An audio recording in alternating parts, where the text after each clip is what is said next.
Welcome to the regular meeting of the Village of Lake Bluff Joint Plan Commission and Zoning Board of Appeals on January 15th, 2025. Agenda item number 1, Ms. Gable. So we'll call to order the Village of Lake Bluff's Joint Plan Commission and Zoning Board of Appeals regular meeting for Wednesday, January 15th, and we'll start with the roll call. Member Danley is absent. Member Fisher?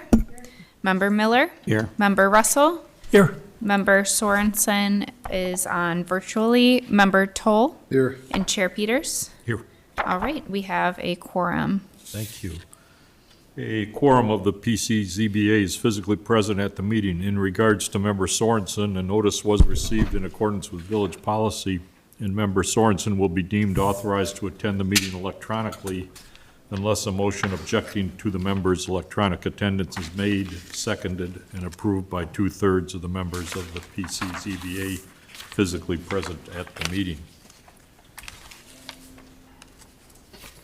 Is there such a motion?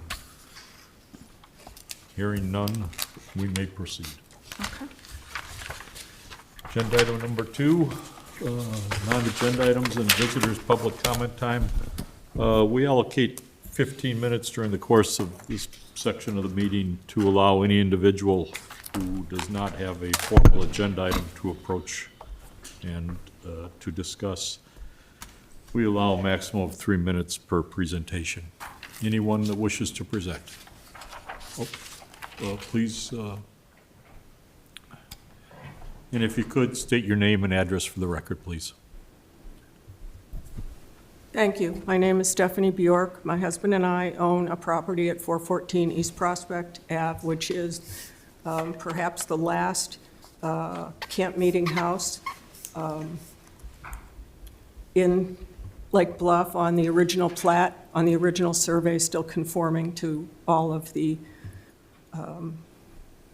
restrictions. We have spent a considerable amount of time and money restoring the house with the help of the History Museum. And we also own our home in Lake Forest that we've owned since 1989, which is also in the Historic District and a significant architect. I'm here this evening because I have spoken in front of boards in the past, and I think whenever issues come up in general, I don't want to make this personal because it's certainly not, but my husband and I are the plaintiffs in Bjork v. Draper, which is the only third-party federal conservation easement enforcement in the United States to date. We were, from 2011 to 2011, we were to the Illinois Supreme Court successful in that case, and we are cited by the IRS for conservation easement enforcement at a federal level.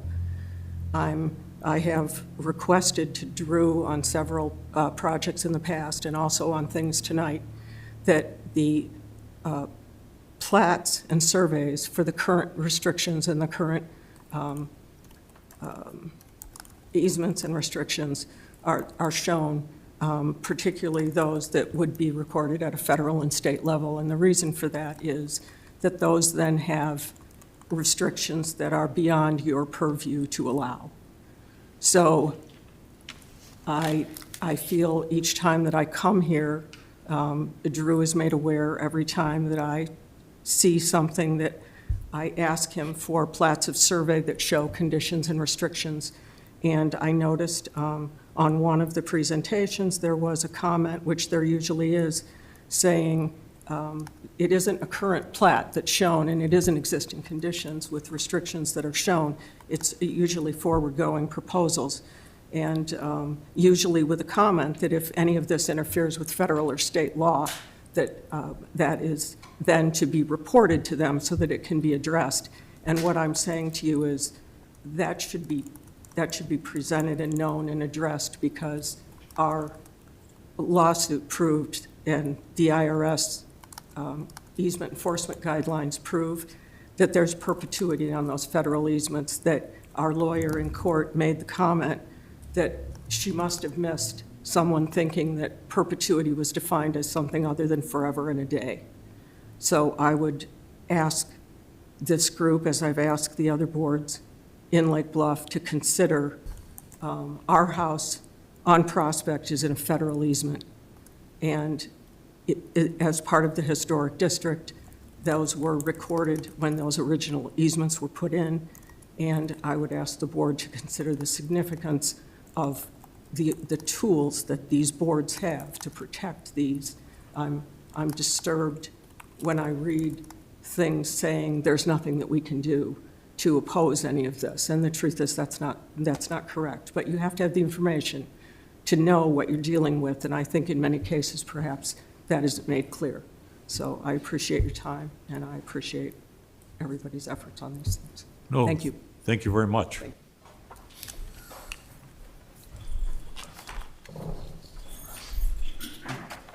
All right, anybody else? Okay. Agenda item number 3. Excuse me a second, does that pertain to anything we're talking about today? I might defer to Courtney on It's, that, but. that was not clear. That's not clear if it pertains to anything. I know she mentioned 120 East Scranton. I don't believe we've been aware, or this board's been made aware of any federal conservation easement on the property. And even if there was a conservation easement in the sense of the federal government historically or putting one there in the past, doesn't mean that the village would enforce that. The village doesn't impose conservation easements, and it's not the village's,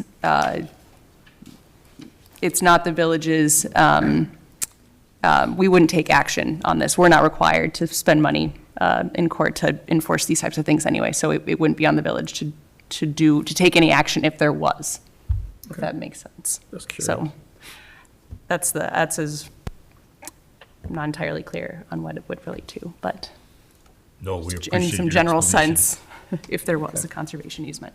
Yeah, thank you very much. Mm-hmm. All right, agenda item number 3, consideration of the December 18, 2024 meeting minutes. I trust everybody's had a chance to review the minutes. Any proposed revisions or other changes? All right, is there a motion to approve? So moved. So moved. Second? Second. All in favor? Aye. Aye. All right. Agenda item number 4, public hearing variations in planned mixed-use development, 120 East Scranton Avenue. Yes. Ms. Gable, if you could provide a brief overview, and then Mr. Whitmore will proceed. 120 East Scranton LLC has received Plan Mixed-Use Development, PMD, Concept Development Plan approval from the Village Board for a 6 to 8 unit multifamily condo unit proposed at 120 East Scranton Avenue. The applicant is now submitted for approval of a PMD final plan. This requires review of the project by the PCZBA tonight and will later require review by the Architectural Board of Review, ABR, and ultimately the Village Board. The PCZBA's review shall consider 1, whether the final plan is in substantial conformity with the approved development concept plan, 2, the merit or lack of merit of any departure of the final plan from substantial conformity with the approved development concept plan. 3, whether the final plan complies with any and all conditions imposed by approval of the development concept plan. And 4, whether the final plan complies with the provisions of this chapter and all other applicable federal, state, and village codes, ordinances, and regulations. And that specific chapter is the zoning ordinance and the PMD regulations. And the applicant is here to present their plans. I should probably swear you in, so if you could raise your right hand. Do you solemnly swear to tell the truth, the whole truth, and nothing but the truth? I do. Please proceed. All right. Thank you. If we can pull up the. All right. What I'd like to do is just highlight. We presented or submitted all the information, but just go through the different aspects of the plan and show you changes that we had from modifications, and then spend a little time on what we've been studying in terms of the entrance ramp and how that parking works, and go through a couple different variations of that we look at so everybody can have the information kind of, I think we have what we'd like to do, but spend more time on that than the other aspects of it. So this is just the same existing conditions of actually the whole Block 3. We can go to the next slide. We got final engineering in, civil engineering, and basically the modifications that we had from our preliminary engineering was we've added some, as we thought we would do some underground tank storage, or basically increase the size of the drainage pipe on the east end, which adheres then to our detention required on the site. And I believe the city engineers reviewed all this and has concurred that what we were doing makes sense to him. From that, so that was sort of the biggest modification here. The next slide. This is a preliminary plat of condominium, which is a basically shows the different units and how each unit will be subdivided in the building itself. We will then, once the building is constructed, we'll actually have it surveyed, and they'll this won't just go off our drawings. We'll actually go out and measure the building and have the demising walls and survey all the different units. If there's any modifications, say, you know, the center wall was a foot or that, they'll pick up all those things. There are limited common elements to the landscape for each of the first floor units, that their patio space and their yard space, that they have the sole use of that area. And then in the lower level, there'll be dedicated parking spaces to each unit themselves. So that will be, once the units are sold, and the parking spaces are dedicated to each of that unit. If there are any modifications or changes, we'll change that before we record it. This just gives you the preliminary on this, is all the signature pages. Peter, I'm sorry, real quick, brief question while that slide is Sure. up. Are you calling this the 120 Scranton Avenue condominium? Is that the formal name you've assigned as opposed to 120 East Scranton, or is that a mistake on the draft plan? It is east, yeah, 120 east. Okay. Yeah, I think, you know, we've formed obviously the LLC for the development company, which is 120 period Scranton, and we haven't formed the condominium LLC yet, but our intent is to have the E in it. This is, we should change this though. That's a really good point on this. The other thing that was picked up on this too is that we haven't shown the utility easement that's on the north property line where we're going to bury the underground. So that'll be an easement that will be recorded on this plot too. This is just the original site plan I wanted to show you. We'll spend more time on the site plan itself, but basically it's the same configuration as we showed before. Although this shows the landscape originally was out further on the Oak Street side. We've pulled that way back so that the visibilities and all that are much better. So go to the next slide. Floor plans are basically the same. This shows the first floor underground parking and 4 units. I think we're pretty well set that it's most likely going to be 8 units as opposed to 6. I think we have a couple commitments already for units, and it seems like we're leaning that way toward the 8 units. The next slide. This is the upper level, so we just showed the 8 units, 4 on each floor, and the dedicated roof space on the roofs in the dedicated penthouses. And the next slide. The elevations are pretty similar. We made modifications. We met with the Architectural Review Board on a preliminary meeting, got a lot of good feedback in terms of detailing, and we've incorporated those into our plan that we are going to present. It's a little hard to pick up the details from this scale and actually this projection and all. One of the bigger things you can see is the arched opening into the garage down below. I think it adds a lot to this elevation. And there's a lot of brick detailing and sort of details of the pieces that we've modified over comments that I felt it was a very productive meeting in terms of coming up with some better solutions. The other 2 elevations pretty similar in that, and same, basically detailing works on all 4 sides at the cornice and panels. You can kind of see in the center they have brick detailing panels to to give really the elevation a little more articulation.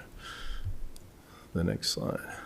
Our building section is, we're still asking for the same heights, 30'4" for the parapet wall, and then the penthouses are 35'10" to the top of the penthouse roof. So those remain the same as we proposed. We'll talk about the ramp and the slope and how we've modified that in the following slide. The next.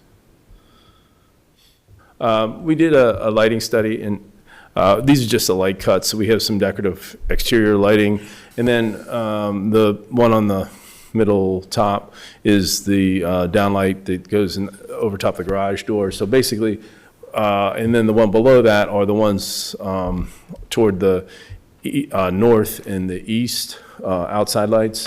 What we try to do is have lights there that don't have any direct bulb out so that people can't see that light source, so it's all shining light down. We have some can lights in the porches and can lights in the entrance that shine down. It's really light. I got the city new street pole, and so that's there. You can barely see it. It's on the right side there. But that we have 3 light posts that are going back into where the existing old light posts are along Scranton. So those will be integrated into the plan. And then the next slide. So we have 0 lot line at all the edges of the property. We have 0 cutoffs on that. The next one's kind of interesting. So we're able to do a lighting study. You can see it pretty well here. So this is like a thermodynamic. It looks like a heat study, but it really shows the light and how it will shine, which I think is pretty effective in terms of seeing it more than, you see the numbers on a photometrics and you go, oh, okay, great, 0.00 or, and all that. This is a little more graphic, and you can see from the oversight the porches that are lit up, and it pretty much dies off right off that. You can see up at the roof there's a light on the ceiling there, so you see how it lights up the roof. And then at the corners you can see, and then you can see down in the right corner the light that is at the front door. So you can see how that lights up and lights up the walkway to the sidewalk. And then you can also see the light of the ramp and how that downlight is and lights up the ramp. We typically have that on a motion detector so that if somebody comes in, then it's activated so it's not on all the time because it lights up the windows above that for the units itself. So we like to keep that off, but motion then sets that off. So I thought that was a pretty effective way of sort of seeing a light, how the light distributes at night in the building itself. And then here I wanted to, it came to our attention, and I thought it was a good study to talk about a couple different proposals that we have for the ramp and the parking in the northwest corner and the sidewalk and its whole configuration. So this is what we had originally planned, which was 5 spaces, a sidewalk that comes along, jogs around, and then the ramp, and then the sidewalk comes down. The next slide. So this is, I did the dotted line as a sidewalk pedestrian / bicycle / scooter traffic pattern. And then the arrows show the visual lines out of the car when you're in that position, so that one of the things what I would like to do is just highlight some ideas about this. So one is that while we feel, I guess what we're looking for is the best solution. And so that we think that this works the best, but we're open to ideas of other things. I don't think it's imperative that we have parking here for this condominium. Based on the numbers that we have on our other projects, visitor parking along the street is plenty for this building. Most of the time, so that isn't really an issue for us. Like if we can't have the parking, this building won't work. I don't think that's really the issue. I think the issue is that we're trying to get as many parking spaces in the CBD that we can. And obviously be safe and in the vehicular interaction with pedestrians, vehicular, and all that. So this has the most. This has 5 straight in. The jogging of the sidewalk, well, I originally thought, wow, this is really kind of goofy for that thing. But I also think, though, that it slows people down. So, what I'm most concerned about in inter-village cross patterns is motorized scooters. One is because I think they're pretty low, it's not as big as a bike, and they're pretty fast. And so I think people typically driving don't realize how fast they're going. And so, I think they come up on you. So one of the things, by not making the sidewalk straight, you can't drive a motorized scooter very fast to go around those things. So that slows that down. The other thing that we did, and I'll show it in the section, is we were able to basically move the ramp portion back in toward the building so that the flat part is toward the sidewalk and the crossing. And we're able actually to move the sidewalk out toward the edge of the west end of the property so that it gave us more room, basically. And let me just, can they hear, is it okay? Wait, do I need to take a mic or something? It'll be okay, yeah. So one of the things which I think is really important is that we're proposing to have a railing. The retaining wall's here, and then to have a railing that comes up right to the corner of this, so that there's no way that anybody can go from here over across. Obviously, we have to have a railing here where when we exceed 18 inches, we need to have a railing. And that railing has to be 42 inches high and can't have more than 4 inches clear in the space so people can't fall over that. So we're proposing to have a black wrought iron railing that is really transparent through it, but more so, it can't allow people to go through there and come up on you, so that you have the ability. Sorry.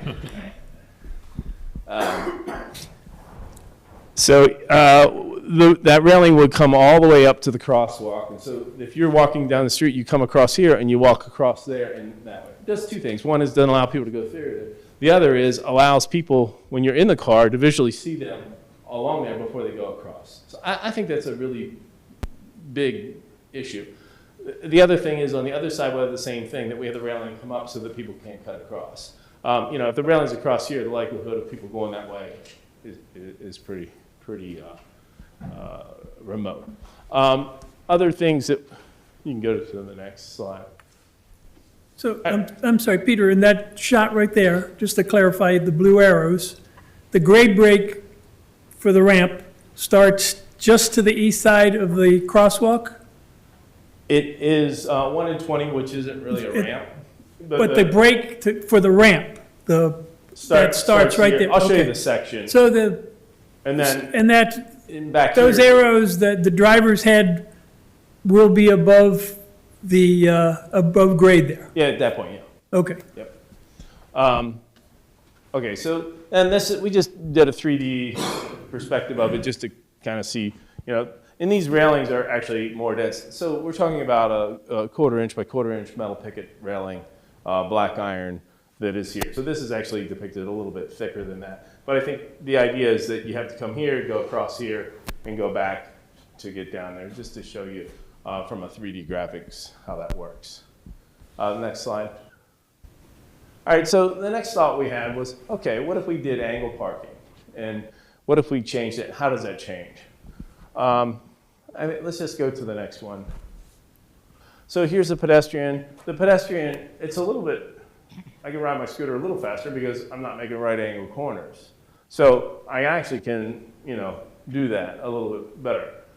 So that, to me, I'm not as excited about that because it means that you still go on at a decent pace.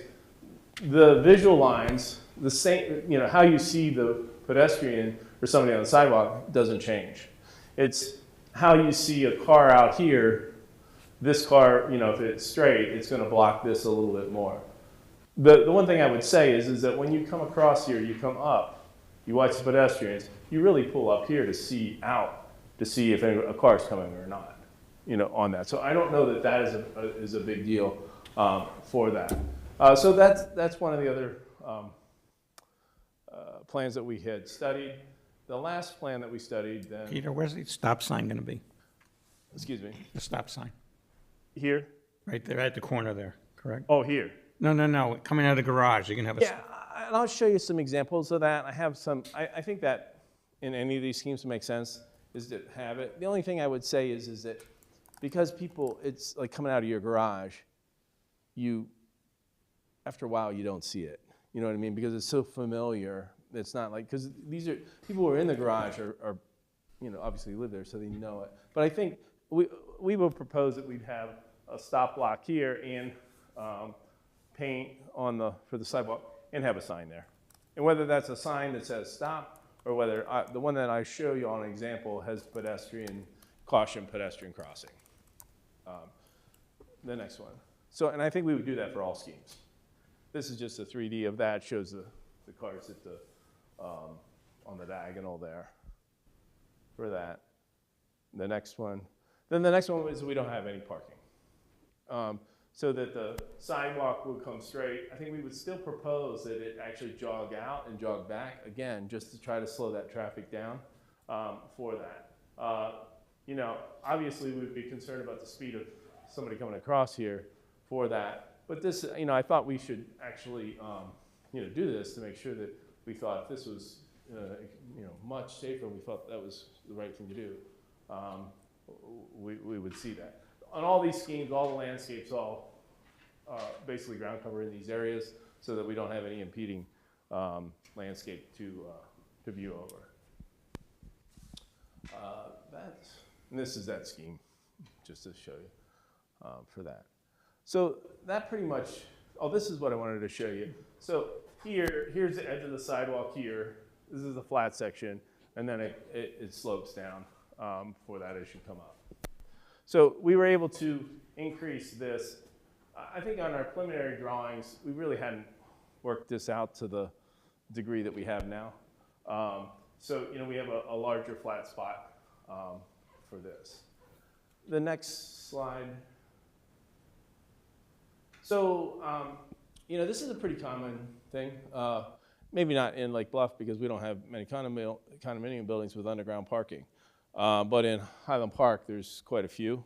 And it's really, it doesn't take long to take, I could take 20 of these, I think. But I have like 6 of them.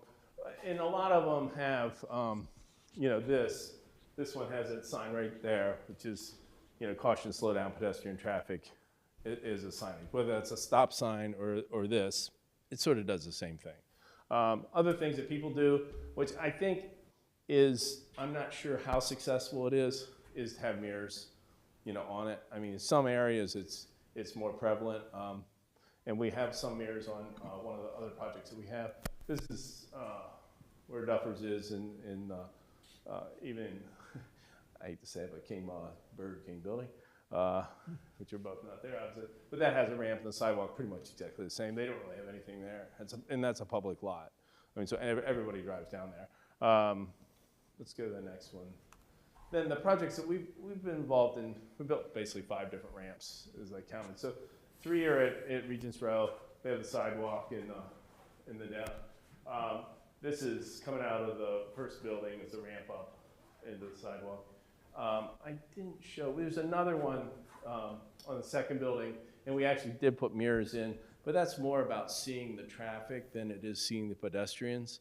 It's pretty difficult to see a pedestrian in a concave mirror. I would say that that's not really a real good solution for that. Regents Row has a ramp. It's not underground, but basically does the same thing, goes down to a lower level, up, and then the crosswalk is the same. If you look at these sections, this one, this is at Kelmscott.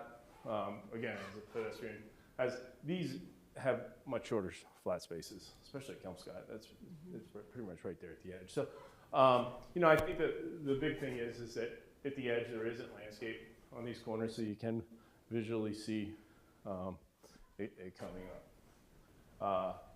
So, we're pretty comfortable with what we have. We have worked with engineering, and I think they've reviewed it, and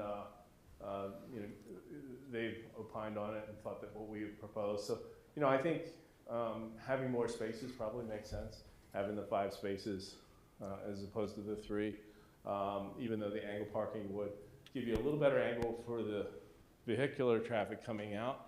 It's really no different than when you pull out of a driveway or pull out of any of those other, two-way street situations. So, we spent some time on this, obviously, and looked, I think, at all the alternatives so that if there was a better solution, we would come up with it. I know, there was a suggestion that we move the ramp along the property line to the north. We virtually had the same issues with that, except one is that we have a ramp next to the property line, which is impeding into the neighbor next door with that. The other is that it's sort of the outdoor spaces in the units themselves, a pretty important element to the first floor units, and basically puts a ramp in their yard, basically. So we weren't very excited about that. We have looked at moving it back, and what happens is when you slide the ramp back into the garage, it basically eliminates parking spaces because you can't get back to the other spaces. And on our number of 8, we really have the minimal amount of parking spaces that we really need for these quality of units that we have. Let's see. Then I just have a couple slides of the renderings that we have. This one at the corner, and the next few details. That's the front door. It's the corner of the elevation of the detail. You can kind of pick up some of the brick detailing and some of the changes that we've made to it. We kind of simplified it in some ways and made it more elegant.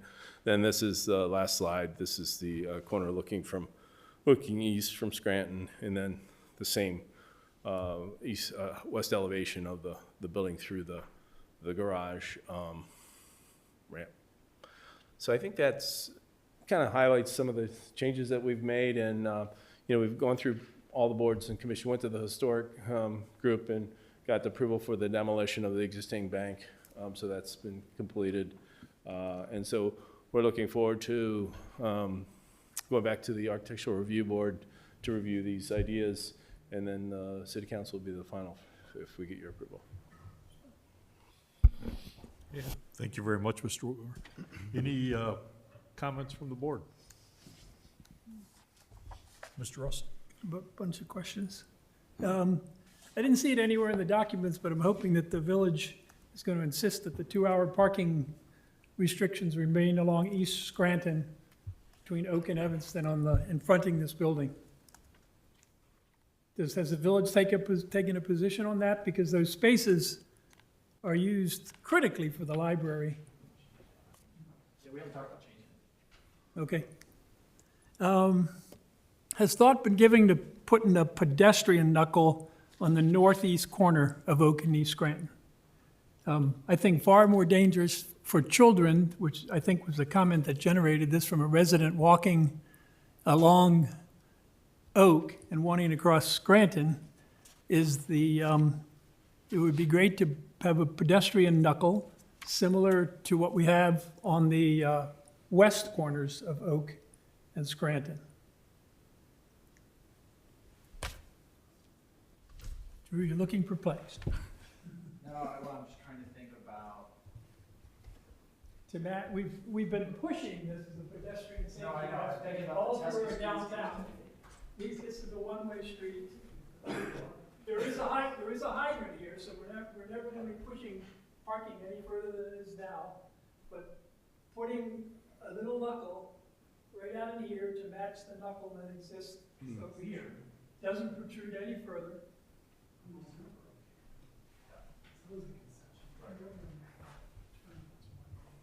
It only is a bump out of about 6.5 feet, I believe. Anyway, I hope in final details that would be considered, only because we've been pursuing it all through our downtown area. Now we've got a new corner totally under construction and what's going to become, more heavily used. Why we wouldn't add the knuckle there while we're doing all this other work. I don't know how everybody else feels about that. George, can you just Fair ask. describe knuckle?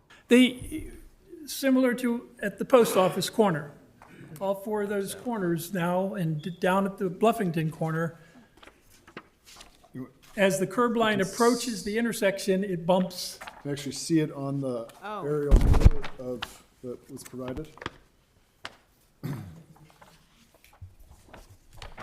Yeah, the first page, if you look at the other side of Oak, So I these make sure. Yeah. It makes a lot of sense.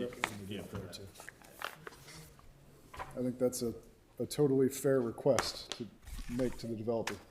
it just seems consistent with everything we've been doing downtown. I mean, it makes sense to do it for sure. As you've heard before, Peter, from me from the start, I'm totally believer in getting as many parking spaces as we can. I believe that your original plan is the one I favor. I'm not in favor of putting in diagonal parking because I want the driver coming up that ramp to slow down. I don't want him, I want him to be fearful of a car hitting him. So that and if you change it to diagonal parking, he's gonna feel like, oh, I can go quicker because I've got more sight distance. Yeah.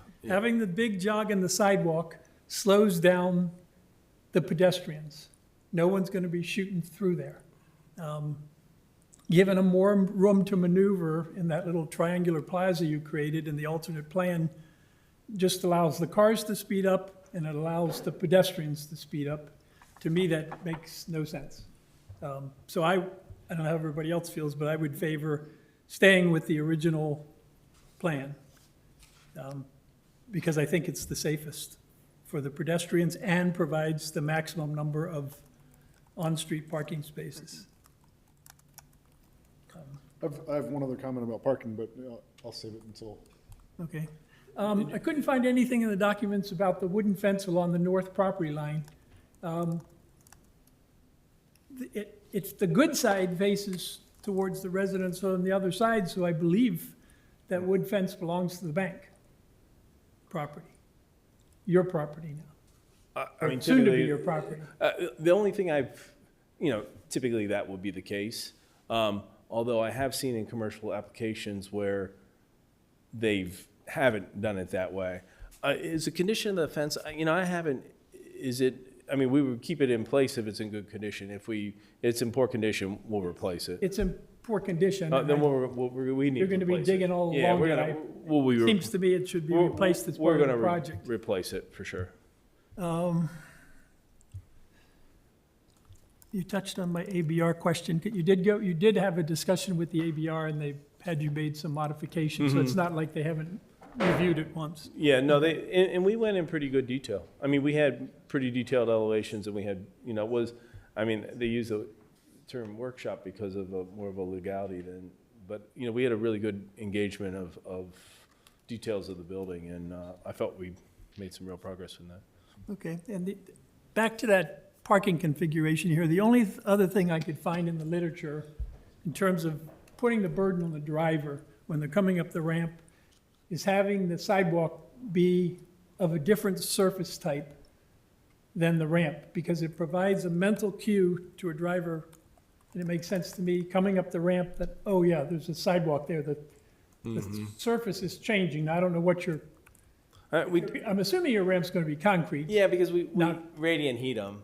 We put heat in Right. them so they melt the ice and snow because you kind of have The to. problem with striping the sidewalk is the darn stripes wear off. Yeah. So Well, I we don't could know, look I into would that, like, recommend have that a somehow groove. there'd be a different You material. could have it grooved, like you do.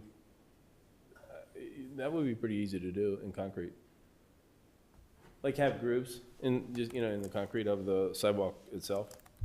But the only thing is that, the tactile warnings that you have at the corners for the handicap, for the depressed ramps, how's that work? Does that violate that? Because now you have two tactile warnings basically against each other, so a blind guy going across can't determine when he gets to the curb. Yeah, I guess I was just thinking of a different surface type, but I don't know what that surface would be if your ramp's gonna be concrete.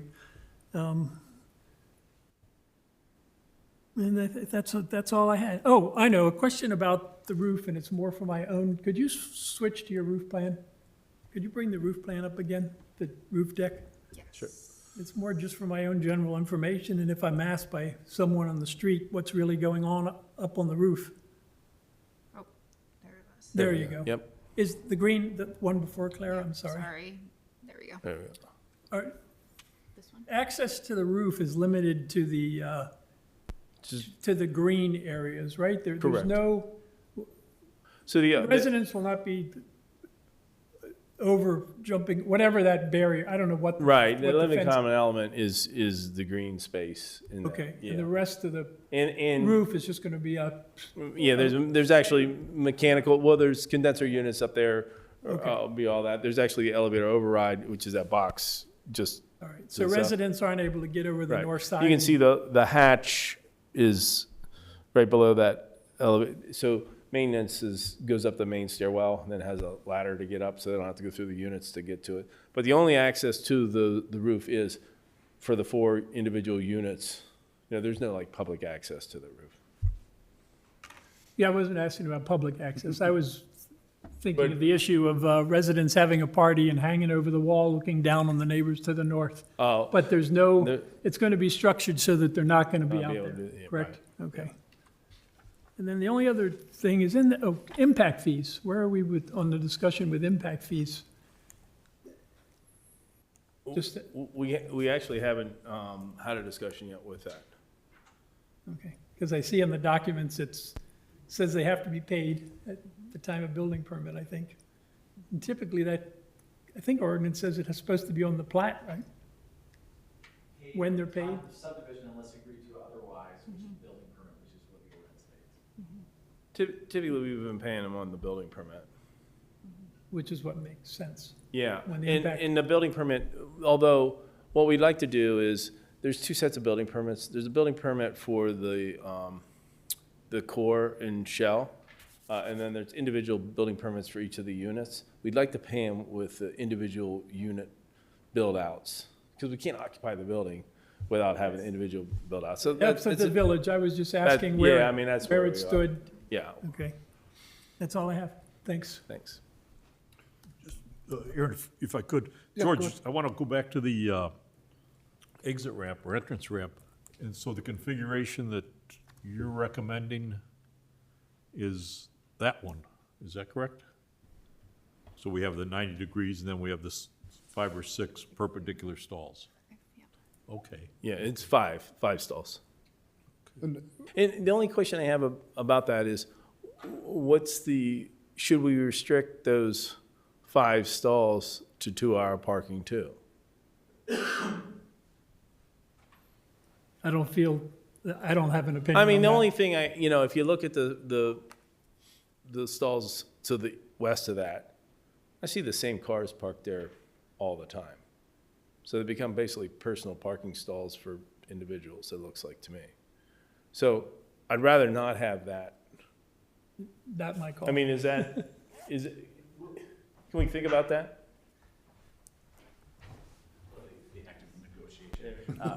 No, I think the answer is, we can work with our parking consultant and go back to the parking study. The ones across the street are unmarked, and the village is aware of that. So we're aware of that. It's been that way for forever. And, but agree that these should be late. We'll work with the parking consultant. It'll be 2-hour, 4-hour, 3-hour, we'll figure it out so it's not unlimited. That would not. Store your car? Yes, right, yeah.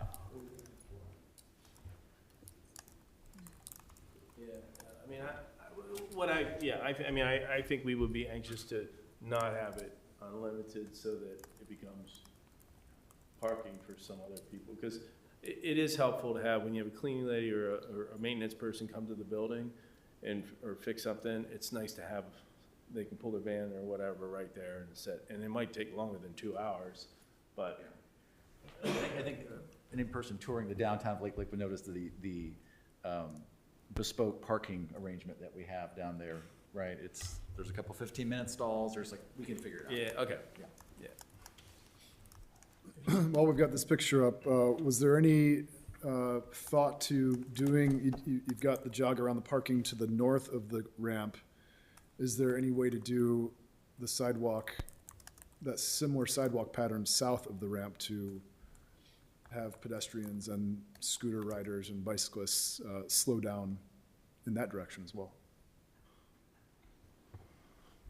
We didn't study that. I guess what our thought is that because you got one side, you have to slow down to go across it. The other is that we do jog it This is a landscape plan, so it doesn't show it exactly, but here, sorry. Oh, sorry. All right, thanks. Is this thing on? All right. We really do, this shows it going straight, but we really want to jog it like right here and then have that inside, outside railing go there. So there will be a jog there. Okay, okay. You know, Because I can just envision somebody going northbound on that sidewalk. The driver is going to be looking north, looking for traffic coming, and, you know, may not see somebody cruising I think that northbound. same railing should come out, and this actually Okay. turns out and goes around. I mean, I'm afraid that if this is this way, people just go on the grass or do, you know, ride their bike, you know, it's a little bit. Okay. But I do think that corner is important. Yeah. What you're saying. Yep, okay. That is my only other comment. I think the changes that you've made are really great and appropriate, so. Thank you, Mr. Earl. Anyone else? Ms. Fisher? I do like the changes to the elevation and everything, so I think that extra detailing kind of does make it more transitional from the more corporate downtown and stuff. So I appreciate that. And I think this is a good parking system, so I'm on board. Thank you, Ms. Fisher. Dr. Miller? I'd like to thank you for your time. I'd like to thank us for the patience that we've shown. I think we did a good job between you and us making this come to pass compared to our previous escapades of trying to build on this lot. I think you've been very thoughtful and very accommodating with what the needs of the community are and what the village is asking for. And I agree with what you've done so far, and I think we should move ahead. Thank you. Ms. Sorensen?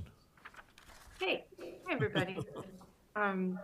I also just want to echo what my fellow commissioners are saying. I think the architectural improvements look nice. I appreciate the brick relief work and just sort of softening and modulating the structure is really positive. I think the pedestrian questions are real, of course. In your favor, Oak Street is short. But I definitely like the 90-degree angles and the railings to just signal to everybody out there to slow down. And of course, the building residents will become accustomed to that, but it's perhaps the kids that are flying by that we need to be concerned about. So that takes a village. So thank you for all your work. Thank you, Ms. Sorensen. Just a couple questions, I guess. Still working on the exit ramp or entrance ramp. Any possibility of putting some sort of audio warning? I mean, subtle, obviously. So it's, I mean, one of the things that, you know, audio or visual, you know, we've had, some of them have lights and some of them have audio. You know, there's residents right above it. So actually those windows that are right above the ramp are actually bedrooms.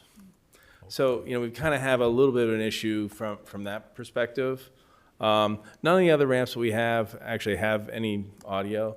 You know, the only time that I've seen that is like when you're in the loop, when you come out, which is pretty different. I mean, that's a pretty different experience and that. So while we've looked at it, that one ramp in Highland Park had a light, like a strobe light. I don't know what that really does. You know, I think having clear visual lines, you know, anytime you have pedestrians in traffic crossing, there's a hazard, you know, regardless, anywhere you are. So I think we can just minimize that and slow things down. You know, that I think is the best solution that we have. no, I appreciate those comments. And then is the ramp wide enough for 2 cars?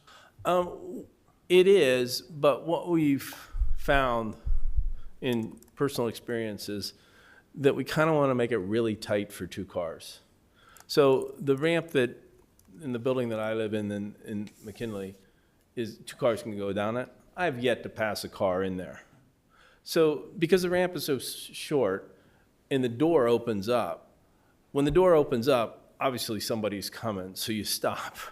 You know, and then you wait till the other person comes up and then you go down. Because I don't want to make it too wide where you can go past each other because that just adds to the whole confusion. So we like the idea. I think, I think we have like 20 feet wide is the ramp. So it's easy to move around. You have enough visual, it's not like this little chute. You can get by each other if you had to, but we really like the idea that you don't go two at a time. And I can tell you from experience in a building that has 13 units as opposed to 8, in 4 years, I don't know that I passed a car on the ramp. In the garage you do, and on the street you do, but not in the ramp section. No, what I'm not trying to encourage you to widen the ramp or anything like that. Yeah, I mean, I Try to just, visualize. but it does help to like live this, to drive up and down it every day, and you kind of see how, and we have all kinds of different, we have 80-year-old people, we have kids of the, people who live and have their kids. So there's a wide range of ages and all using the thing, which is interesting to see and how, everybody handles it. No, thank you very much. And as some of the commissioners have mentioned, we certainly commend you on your creativity, on your cooperation, on your collaboration during this entire process. So I have no other comments, that it's just, extraordinarily well done. Oh, thank you. Any comments from the public? Oh, yes, sir. Yeah, if you could. And then state your name for the record, and we'll swear you in.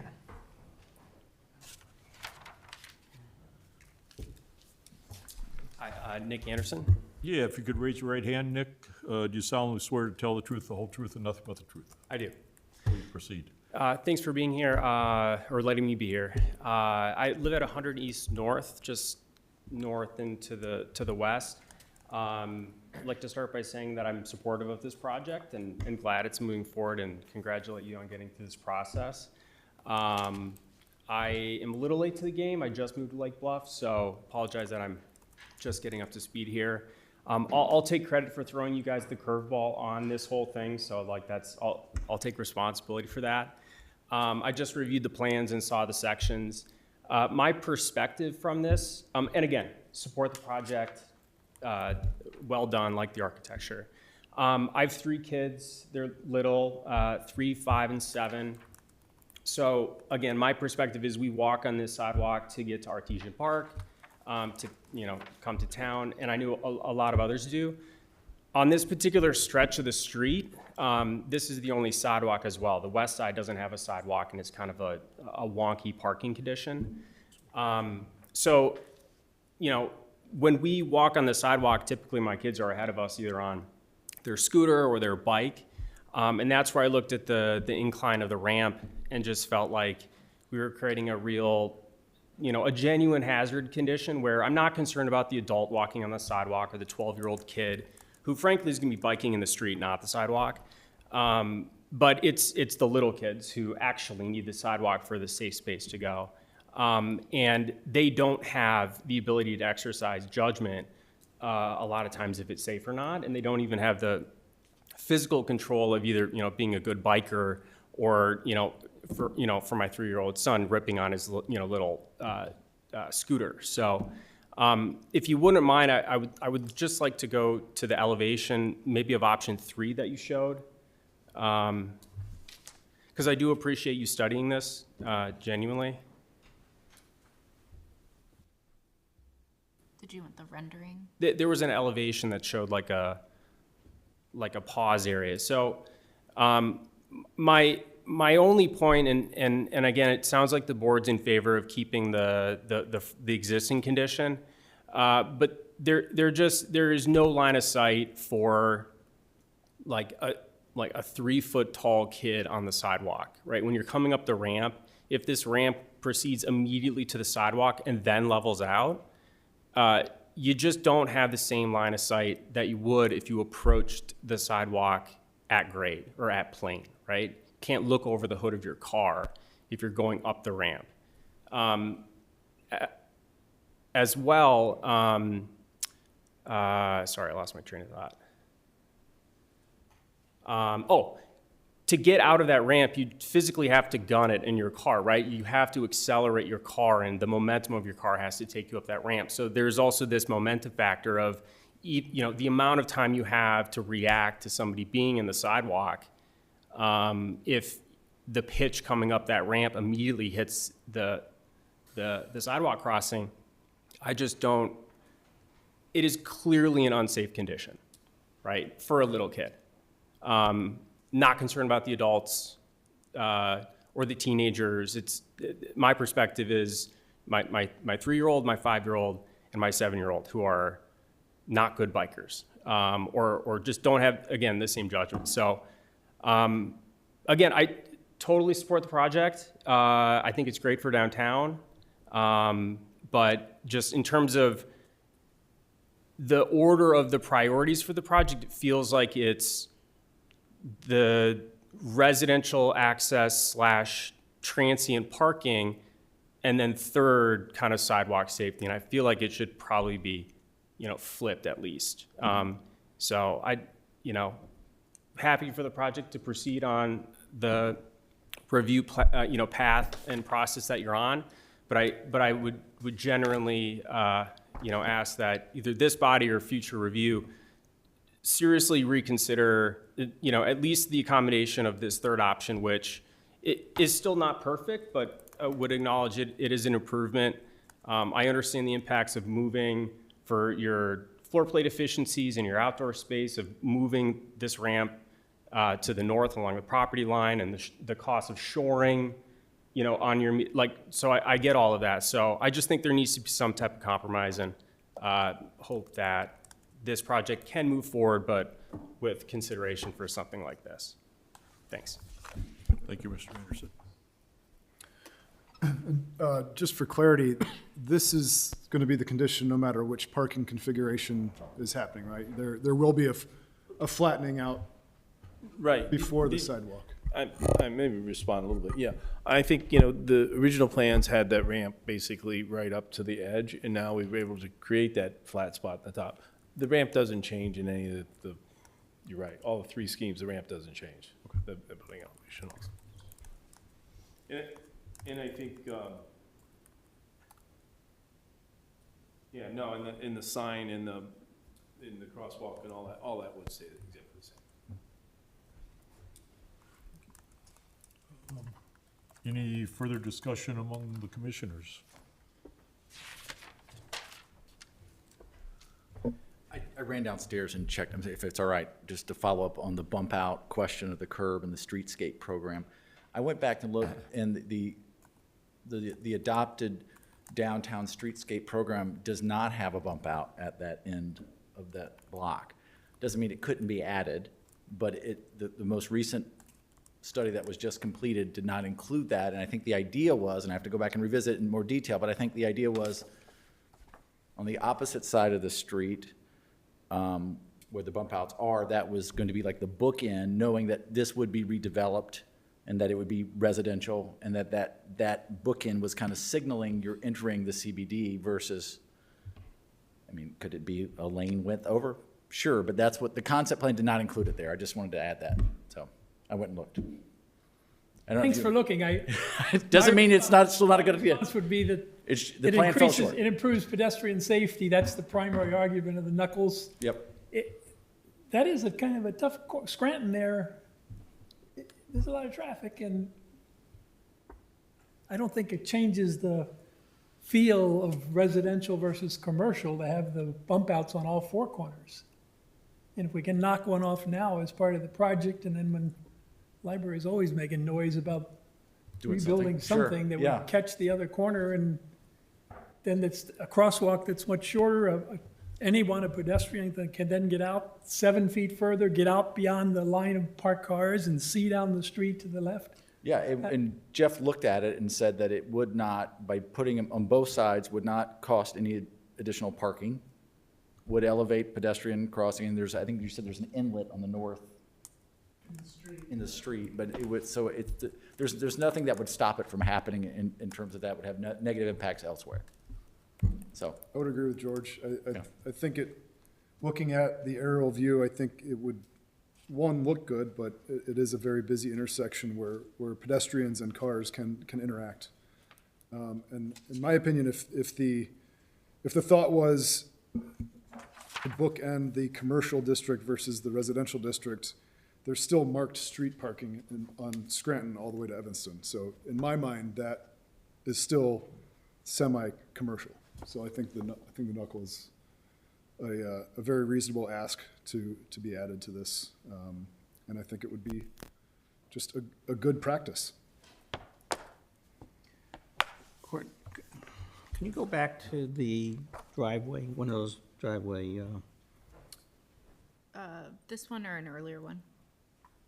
is there one before, after that, or that's the? So the All right, that's first fine. one is That- this I'll go to the one that we sort of, we all agreed on. This was This the one? That's first the one. yeah. So it is sticking out. I mean, there's like, you can say the knuckling is there too. The sidewalk is protruding out for a better view for pedestrians. I don't know if it would be feasible to go out any further for safety reasons, or just, this is about the best you're gonna get. Just so we're clear, I'm sorry. No, I'm talking there. I'm talking about where the driveway is. Here, I don't think we're talking about. No, we're talking, No, I know that. I'm talking about, I'm changing the, Would it come out here? I don't think you can do that. I mean, because you basically have it at the edge of the street there. You are at the edge of the street. I mean, the issue, why these really work is because you. yeah, I'm not, I completely agree. I was just thinking if we had another way, we can push that out more. I think it would be more dangerous, something like that. Okay. I was just seeing if we can do something else. could be a knuckle into the driveway of the ramp. Would be the only option at that point. But Yeah.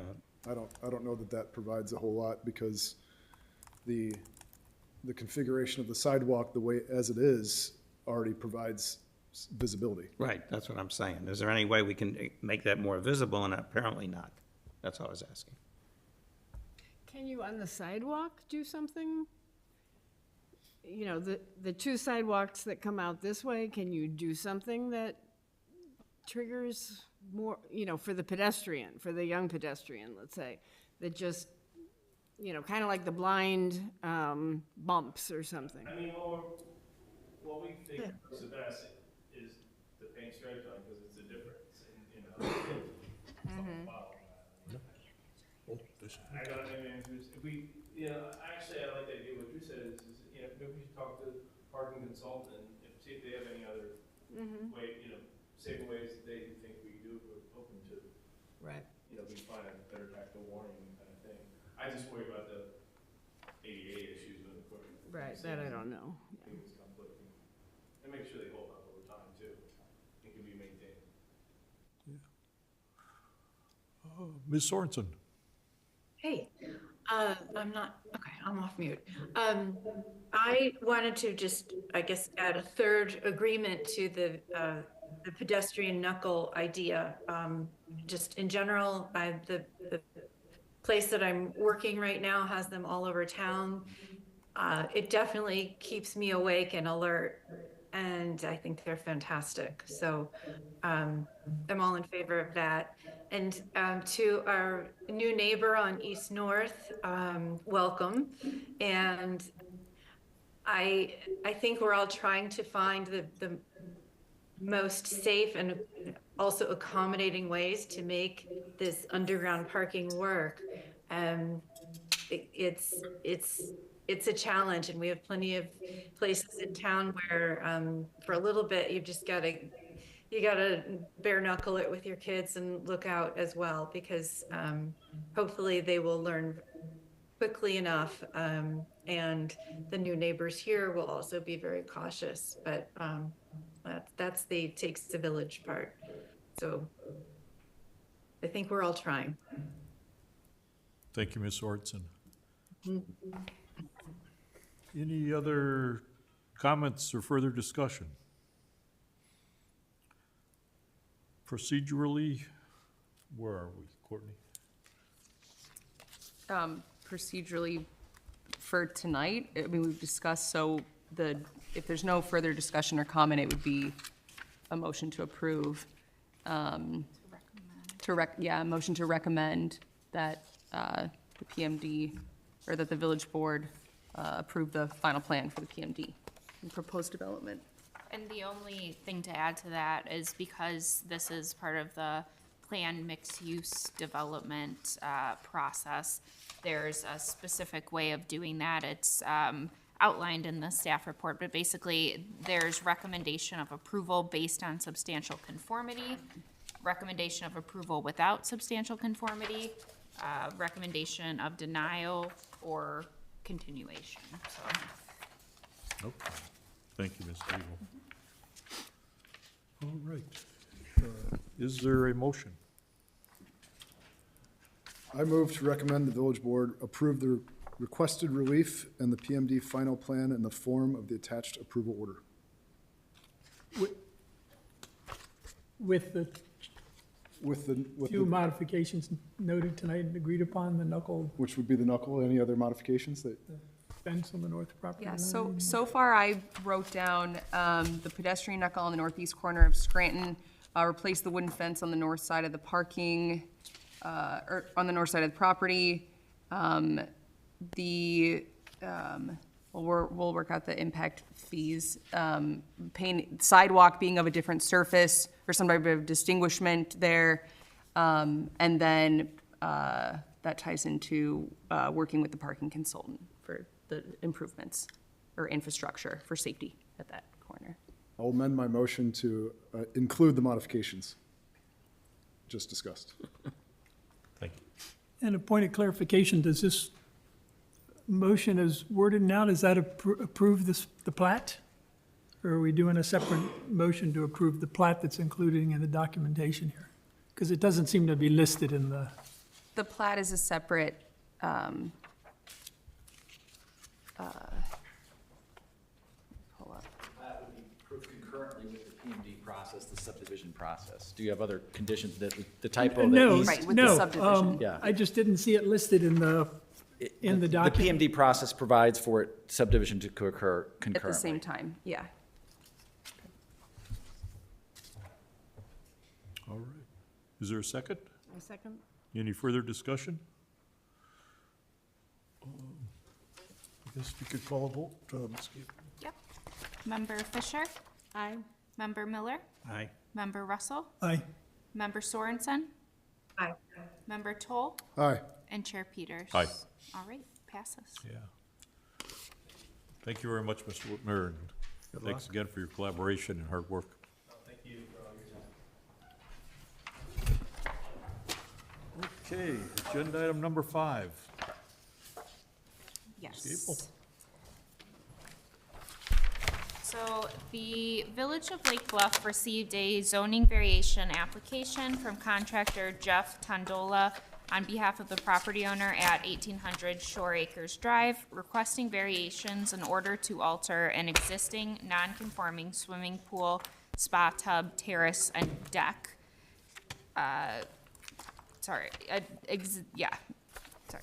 Specifically, the proposed work includes 1, changing the size and layout of the pool, squaring it off. 2, moving the spa tub so that it no longer extends beyond the top ravine edge. 3, decreasing the size of the deck to the west, and that includes moving deck piers. And 4, expanding the deck and terrace to the south. This work increases the degree of nonconformity, therefore variations are requested from sections 10-12-3 setback requirements, section 10-12-4 building and structures, and section 10-12-5 construction activity in bluff and ravine protection areas of the ravine regulations. An earlier version of the applicant's plans were accidentally sent out with the PCZBA packet. Staff was notified of this and emailed out the revised plan yesterday. So in fairness to the PCZBA, staff just wanted to run through our understanding of the request so that the PCZBA understands what's being proposed. And with that, I'd like to ask the village engineer, Jeff Hansen, up to present his report on the request. And after that, we will invite the applicant to present. Yeah. Hey, Jeff, before we get started, we probably should swear you in. Okay. Do you solemnly swear to tell the truth, the whole truth, and nothing but the truth, sir? I do. Thank you. Excuse me a second. Can we close the door? Can we close the door? Aiden, can you? Thank you.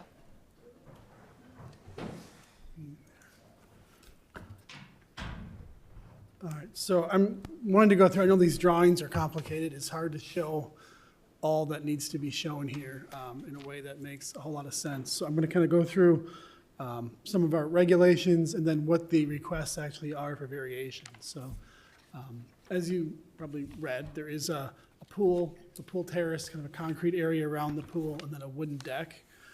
All of these things are existing non-conforming, built before the ravine setback ordinance was put in place.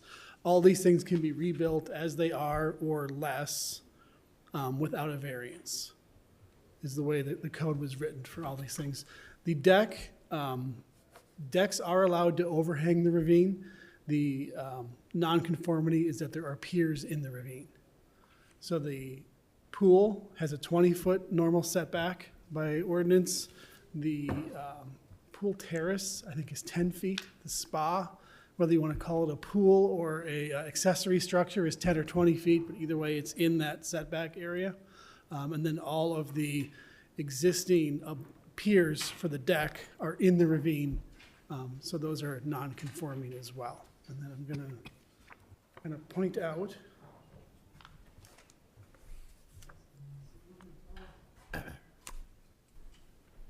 so the top of the ravine by our ordinance is this red line here.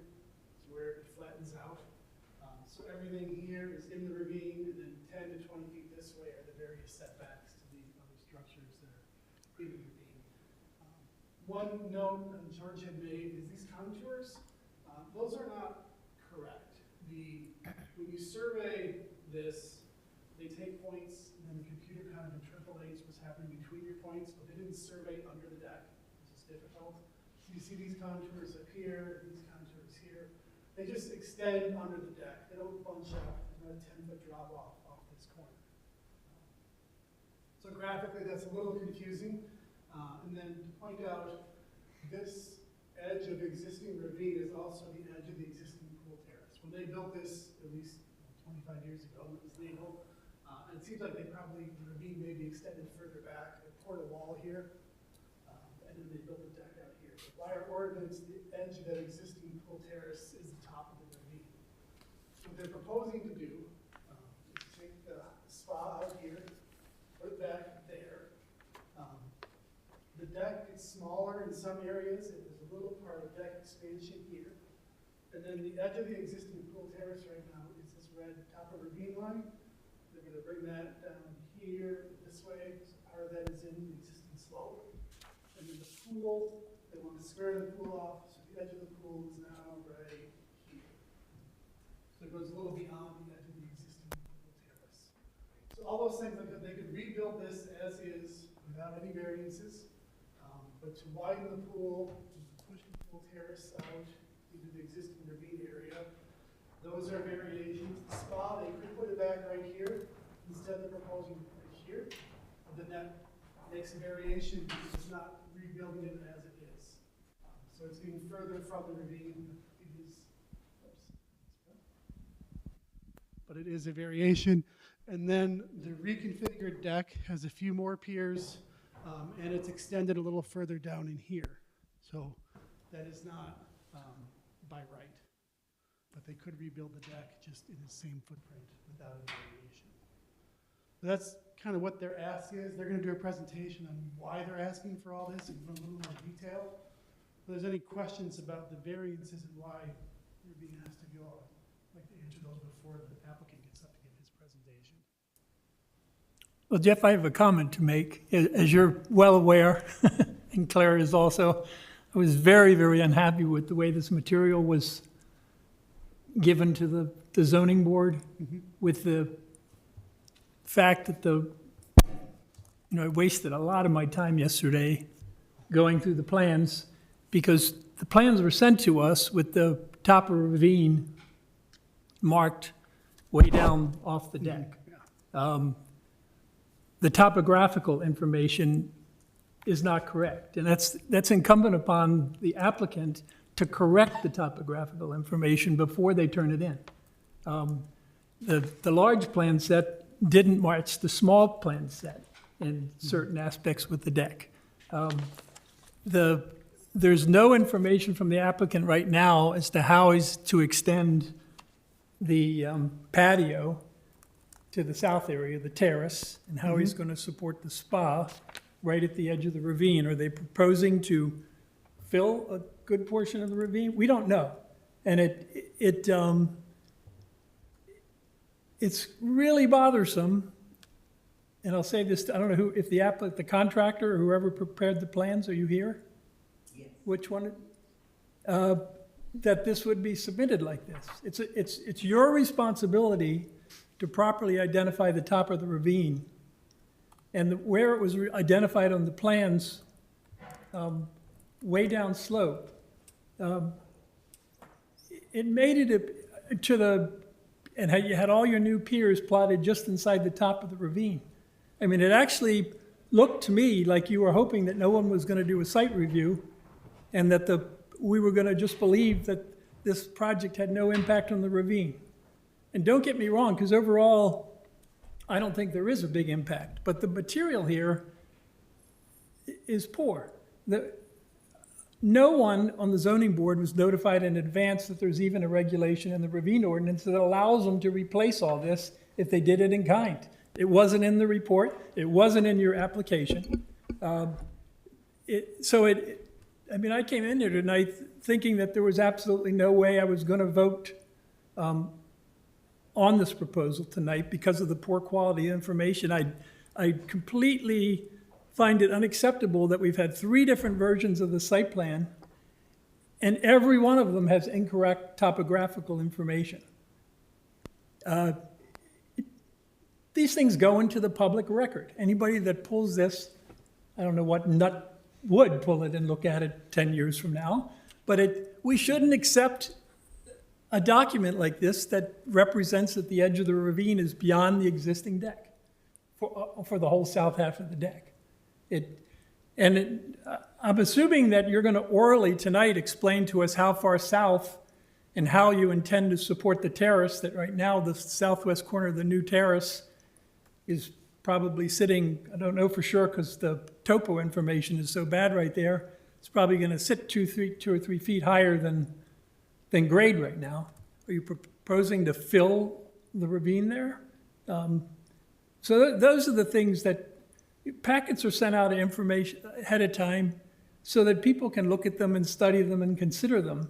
And we shouldn't have an oral presentation where you try to explain to us the extent of all the variations that are required. It should be done properly, and then the village staff should just react to what you've submitted.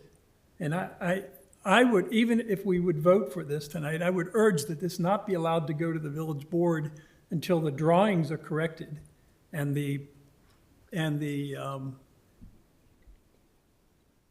drawings, are corrected and inserted, and then these other drawings that are all floating around are marked to indicate the information that's not correct.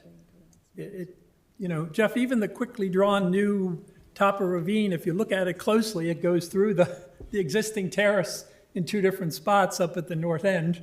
It was drawn on there, so I don't know when this line was actually drawn in this drawing, if it was yesterday after I called, or if it was in December when the drawing is dated, but we should have good, clean information. But once again, overall, because I understand the ravine ordinance and I understand that you're allowed to replace over 90% of this, roughly, that, maybe there's not too big of an impact, although I'm waiting to hear what you're proposing to do at the south end, because there's nothing in your documents that tells us to what extent you're proposing to disturb the ravine at the south end. So with that, I've said my piece. Yeah, no, thank you, Mr. Russell. You raised a tremendous number of very, very critical concerns. I guess, obviously, Mr. Russell's one of our experts on the board, and Mr. Hanson's one of our experts in the village with respect to the structural aspects. Are we comfortable as a board proceeding with the hearing today, considering the record being apparently incomplete or not as complete as it should be. I would not want to vote without correct information. I would be willing to listen to the proposal, but It's we certainly. could continue it until the next meeting. Right, exactly. We've started the public hearing, we can hear the applicant, and if the board desires, we can do a motion to continue to a date certain with the applicant providing additional information. I'd be comfortable with that. You'd be comfortable proceeding, Mr. Toll, just preliminarily anyway. Proceeding with the full knowledge that we can continue it till the next meeting. I agree. Okay. I think we have a consensus within the board. Ms. Sorensen? I agree. I'm willing to listen. Everybody's here, so definitely am willing to listen. But I have similar questions as to what have been raised already. So thanks. Thank you, Ms. Sorensen. I had the benefit of Mr. Hansen's excellent presentation earlier on before the meeting started, just which filled in a lot of gaps for me, but and I appreciate that. Thank you. So the petitioner, if you'd like to go to the podium, if you could state your name for the record, and we'll swear everybody in. And if you're willing, we'll start the process, so to speak, but it's a very, very complicated, at least visually for a non-engineer, scenario. But let's get started. Raise your right hand, please. Do you solemnly swear to tell the truth, the whole truth, and nothing but the truth? I do. And then if you could state your name for the record, and we'll get started anyway. Yeah, my name is Manfred Hegwer, and this is my wife, Laura. I'm Laura Hegwer. And you're the property owners? We are. We Okay. are. And we're also longtime Lake Bluff residents. We moved into this home in July. Before that, we were living in Tangley Oaks for 15 years. 15 years. Okay. And we were actually delighted when this house came up. We've been looking for Balfour Lanza, who designed this home. And we thought that because there's only 4 remaining homes in the village, that we would have to move to Lake Forest. So we're really glad that we were able to stay in the village. And just, as a way of apology, Mr. Russell, I'm sorry that the submission was not up to your standards. We have no idea, honestly, what we're doing. You do not need to apologize. So, It's not, you hired professionals to prepare the submittal. Well, part of it, if I may, I mean, we had proposed putting, I don't know, do you want to talk about why we made the proposal that we did? I think that might be Yes, helpful just yes. for introductory sake. So a little bit of background on this. When we bought the home, we bought it from the estate of the prior owner. So we had very little knowledge going in of kind of what we were dealing with. And before the purchase, we hired an engineering firm called Lighthouse, a gentleman named Alan Levine, to evaluate the deck, to evaluate the pool, and we used that information in our negotiation. The existing pool that's there is cracked and leaking. The deck that is there, particularly the deck to the deck area to the south, those piers that are in the ravine have shifted, and there literally are wooden 2x4, 4x8 shims that have been stuck underneath the posts supporting the deck and the concrete that is in the earth. So we knew going in that this was going to need to be dealt with. But we had actually thought, if Yeah, I go ahead. may, that the village would not want us to have the spa in the deck anymore. So our thought was that we would move it closer to the house, and that would actually be better. Again, without our knowledge of how variances work. So that's kind of the guidance that we had given Jeff. So, now that we're looking at this as an education, of course, so we appreciate the opportunity to hear your questions and your feedback. But, just also as a preface, I mean, we are very committed to embarking on a historically sensitive restoration of this home. We've hired John Eifler, who is basically, the Midwest's preeminent architect. He's restored how many Frank Lloyd Wright houses? A lot. Yeah, so we're taking this very seriously. So, again, we welcome your feedback and want to be collaborative in this process as much as possible. Yeah. So part of what you will see tonight, part of our ask was us making an assumption, perhaps incorrectly, of something that we felt you might feel is totally egregious currently and trying to make it less egregious, and we may have ended up tripping ourselves up in that. And we'll describe what we're talking about as we kind of progress through this thing. But as Laura said, we are committed to preserving as much as possible within the realm of functionality what is here. We think that this architect was special. For those of you that may not know, he was active in this area between the mid-'60s and the late '80s. And his office was actually next to Bluffington's. The church administrative offices were his offices. And there were five of his houses built in Lake Bluff, more in Lake Forest. And unfortunately, we've lost one. There were two originally on Witchwood, and one of them has been leveled and rebuilt. So we think these places are special, and we're committed to keep them here. As Laura was saying, the southern section of that deck is absolutely unstable. The pool is cracked.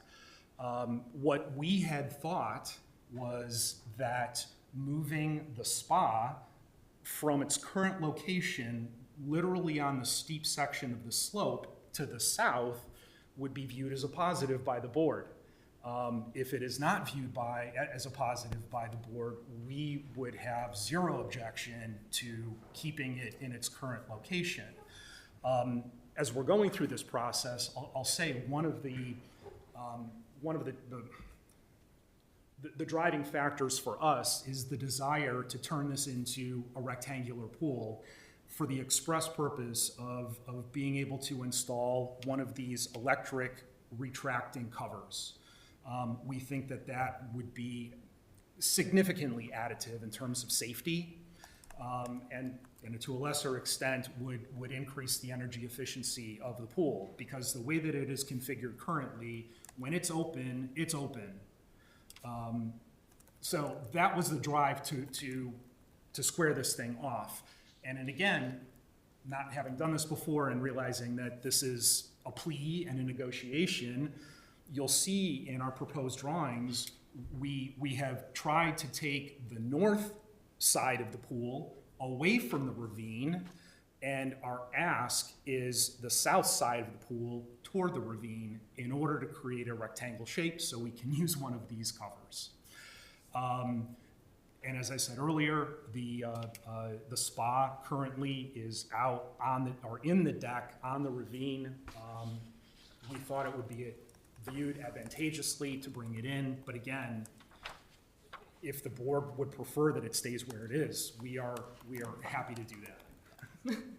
And another sort of negotiation and ask in this, or trying to demonstrate our reasonableness, we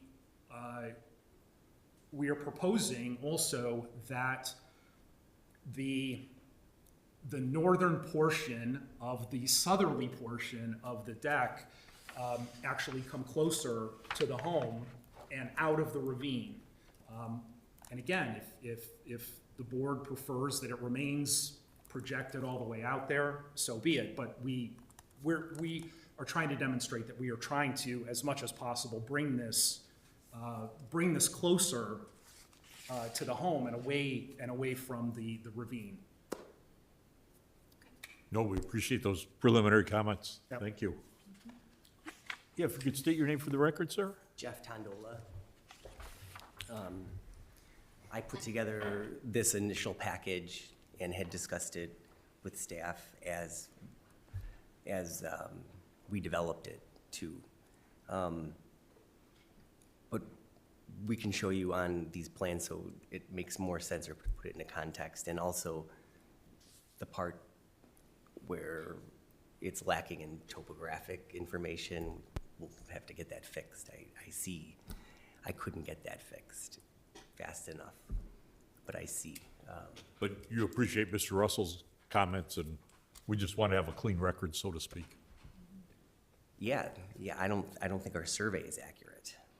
So it starts with a base map that we're, with the contours aren't matching up. Anyway, we had a couple of aerial shots of the site just to give you an idea of where it is and what's there now. You can see the pool and the deck is on there.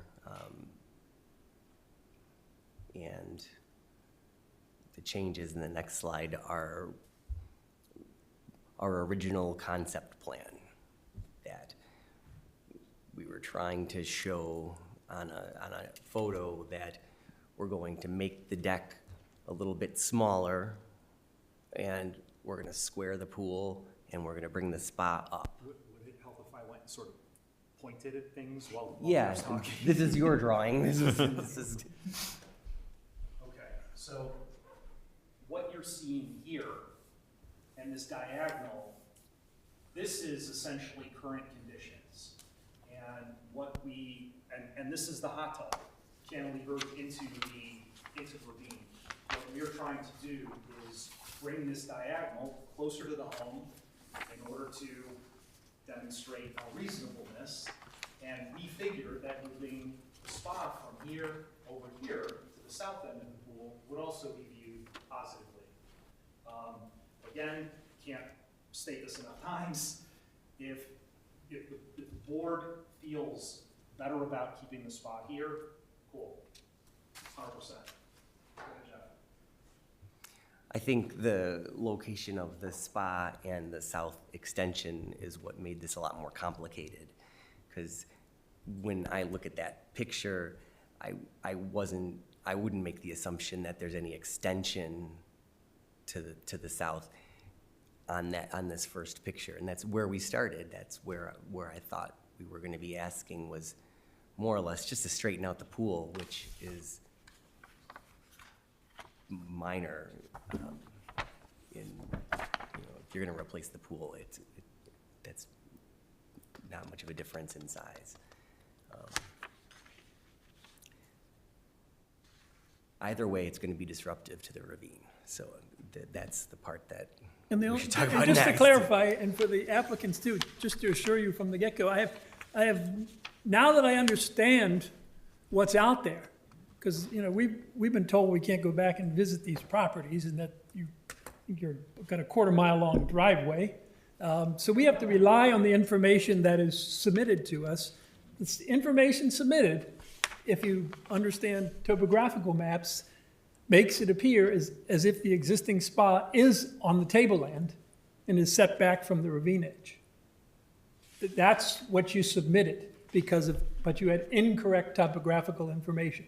So that was the frustrating part for me. If you go back and look at your plans and just rely on the topo, that existing spa is sitting on tableland. But the topo was a bust. And there's no question you are moving it almost completely out of the ravine or just on the top of the ravine edge. Where you're moving it is much better. I only have a problem with the documents, not with the project. Is the issue with the topo that they were not able to scan underneath the current deck and therefore? I guess they relied on artificial intelligence to draw the topo lines, and then it got turned in. Maybe Jeff knew it was bad and didn't mark it up, but this is a record. And once again, I spent a lot of time working on bad drawings yesterday, trying to understand the extent of what you were really doing. And then I found out by looking at a photograph late yesterday afternoon that the information was bad. And it really just boils down to that. I don't know where you are in your presentation, but I do have a question. The little finger at the far north west corner, is that being retained to, I know you're trying to square it off, because right now at the diagonal edge ran with the old diagonal of the deck. So the diagonal starts at this point and ends at this point. This little peninsula, if you will, is cantilevered on a masonry pillar here and a masonry pillar here.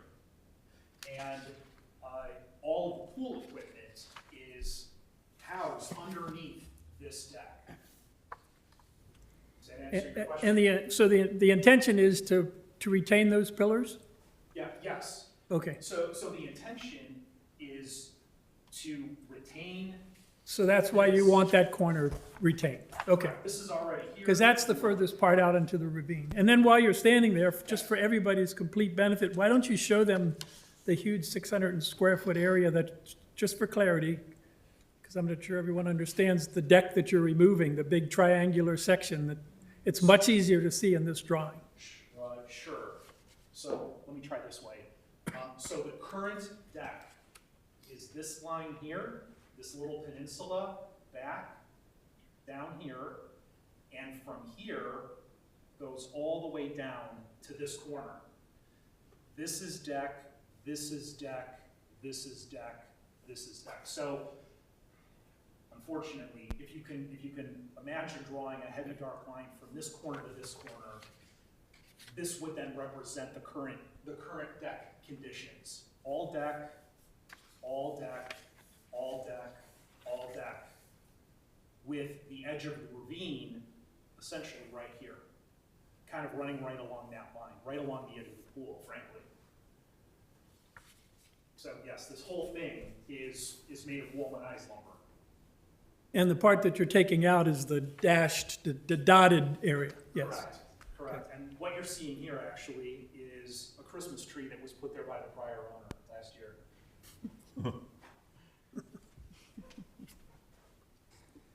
Does the next slide that you have, is it the one that's in black and white that I sent over at the I believe Yes, so, you this did. Okay, one. so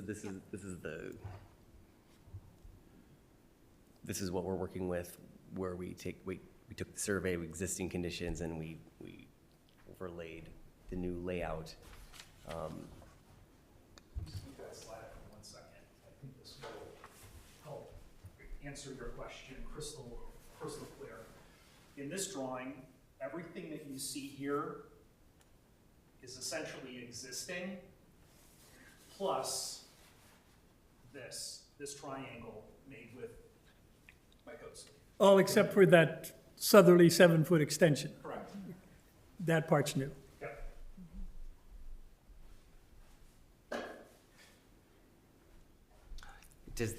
Does that make sense? I understand it completely now that I know what's going on. I Yes. think I took for granted that I knew the site really well and I didn't look at this, the survey didn't bother me as much because I've been there so many times. This is the comparison. I tried in many ways to show overlapping, what's really trying, what's changing here. So this is the two side by side of existing conditions from the survey and an overlay of the proposed layout.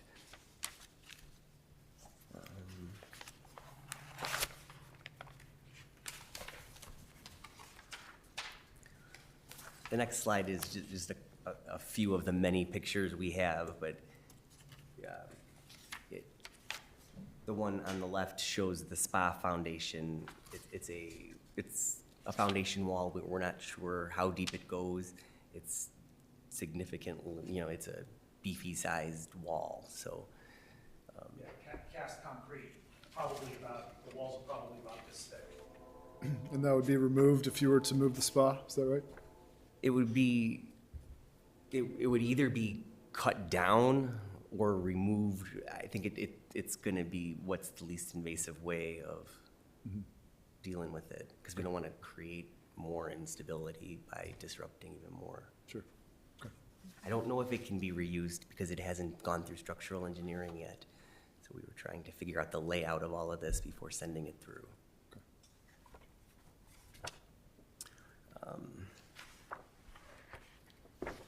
There was also the engineering report from the engineer that he mentioned from Lighthouse Engineering, so you might have a lot of pictures from that you previously saw.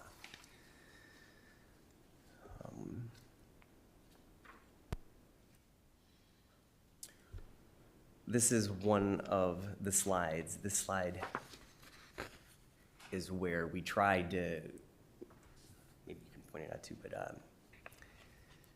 so the proposed north side is 3 feet further away from the top of the ravine. So current pool, proposed pool, to turn this into a rectangle. And on the southerly end, the current pool, the proposed pool, again, to turn it into a rectangle. That's what I'm trying to show with this, is that this is how we're straightening it out. We thought that the existing spa location was less invasive or less egregious to keep it there, but if everyone wants to, then it could go back in the same place. It just depends on how No, that's not, no. Okay, all right, well, You're pulling it out of the ravine. That's a good change. okay, that was what we were trying to do. And then the layout extended further to the south because of trying to find reasonable access around the spa. So that's why it was changed to be bumped out a little to the south. So in an earlier drawing, distance from the south end of the spa, or of the pool to the spa was narrower, and we looked at that a second time and determined that what was initially drawn was uncomfortably narrow there. So narrow that you might risk falling in either of these things. So all that we did in the second set of drawings was bring the spa a little further to the south to open this up a little bit, that's all.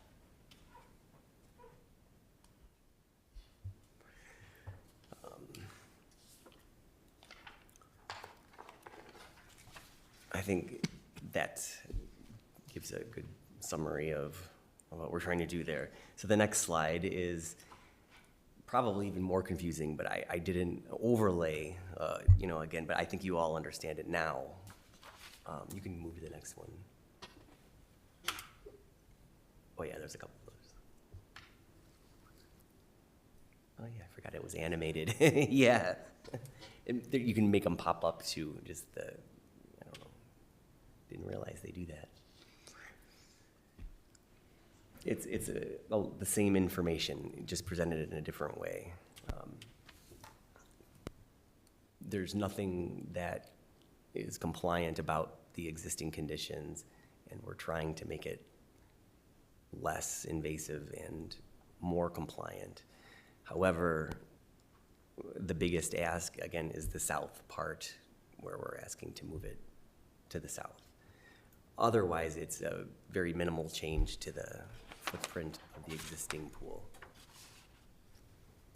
What's the length of the southern extension? Or what are the dimensions? 7 feet, I think. 7 feet. Yeah, Yes, here, 7.07 feet. Yeah. So, again, current condition, this is the extension that we're asking for. This is indicating 7.07 on that drawing.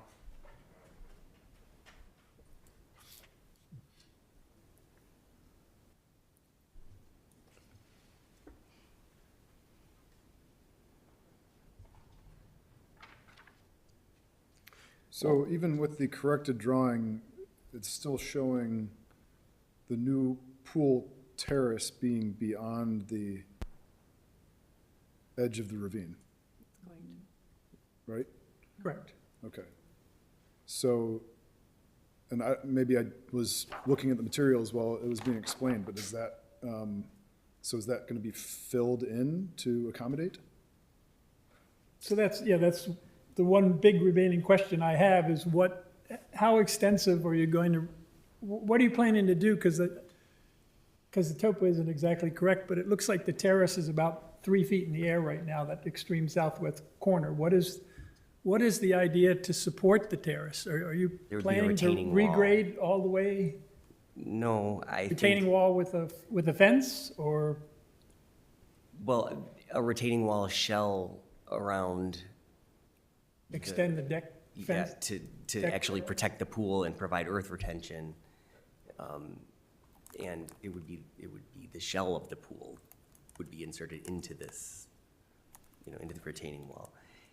So, if I may, and again, this is sort of tentative, but you're right. At this corner here, the earth is dropping off, and this will need to be, this will need to be raised to grade. And we've not yet determined definitively, with the help of an engineer or anything, how it is that we raise that section to grade.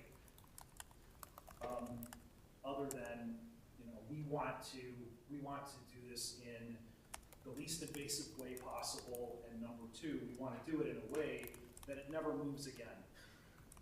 Because, huge expense here, we want it done right, and we want to make sure that the wall of the ravine is stable when everything is done. Well, I'm pleased to hear that personally that you're wanting to put a retaining wall there, because it's better it's than gonna- trying I to was gonna say, it's gonna do have it to. with earth fill and compacting material all the way to the toe of the slope or something, because that would be, very disruptive to the ravine. Yeah.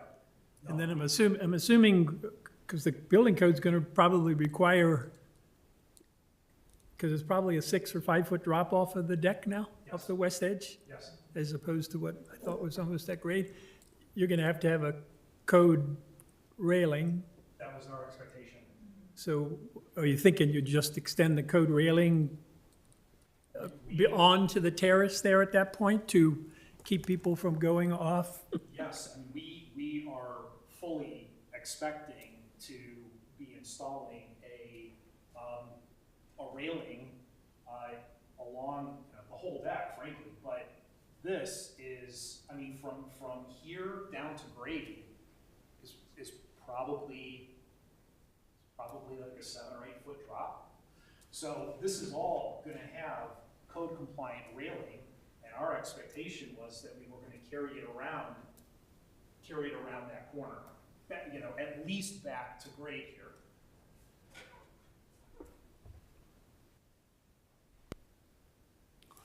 Can I ask? Yes. So how deep is the total ravine, and does the ravine extend beyond your property, or I'm just not familiar with the ravine back there, I guess? Yes. If you go to the first, the aerial photo, this is near the head of this particular ravine. I think there's one more property adjacent that it starts. To the north? To the south. To the south, To okay. the south. So this is south. In this image, we're kind of guessing here, but we believe that the ravine starts right around here. We're the second property from the beginning of that ravine. That ravine is starting on the property to the south of us. Okay. So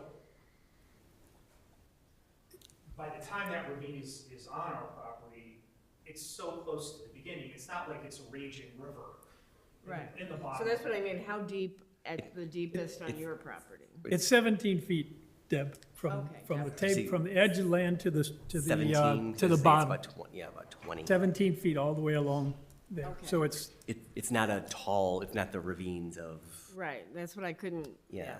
understand. Okay, thank you.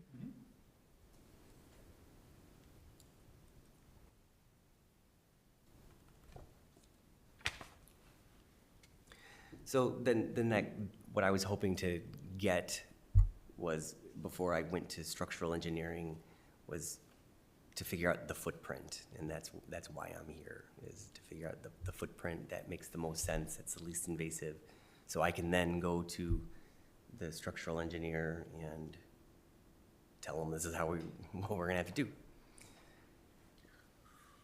George, or Jeff is your name? What's your name again? Jeff. Jeff. Putting a retaining wall into the ravine is what you're planning to do if this goes through? At the top, a retaining wall at the top of the ravine, yeah. How does that, in your mind, affect the ravine? They put it deep enough there. It's going to be the least disturbing of the options of trying to overfill the whole area, in my All opinion. right, so I go back to, is it dangerous for the ravine? Are we gonna lose a ravine because of this?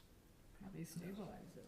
Just, Not in my opinion. Okay. so this ravine is not as steep as many of the others in the village. We have some ravines that are 40 feet tall, and you wouldn't want to dig too much in them because you'd be afraid of losing the slope the other way. This has been here 25 plus years, and really the ravine, other than I think where the pool has leaked, it has eroded a little bit, but this slope hasn't shown any damage of the prior work, so I don't think it is at risk of losing, the whole slope. Okay, so in other words, going forward with everything in the proper place, we're gonna do no harm.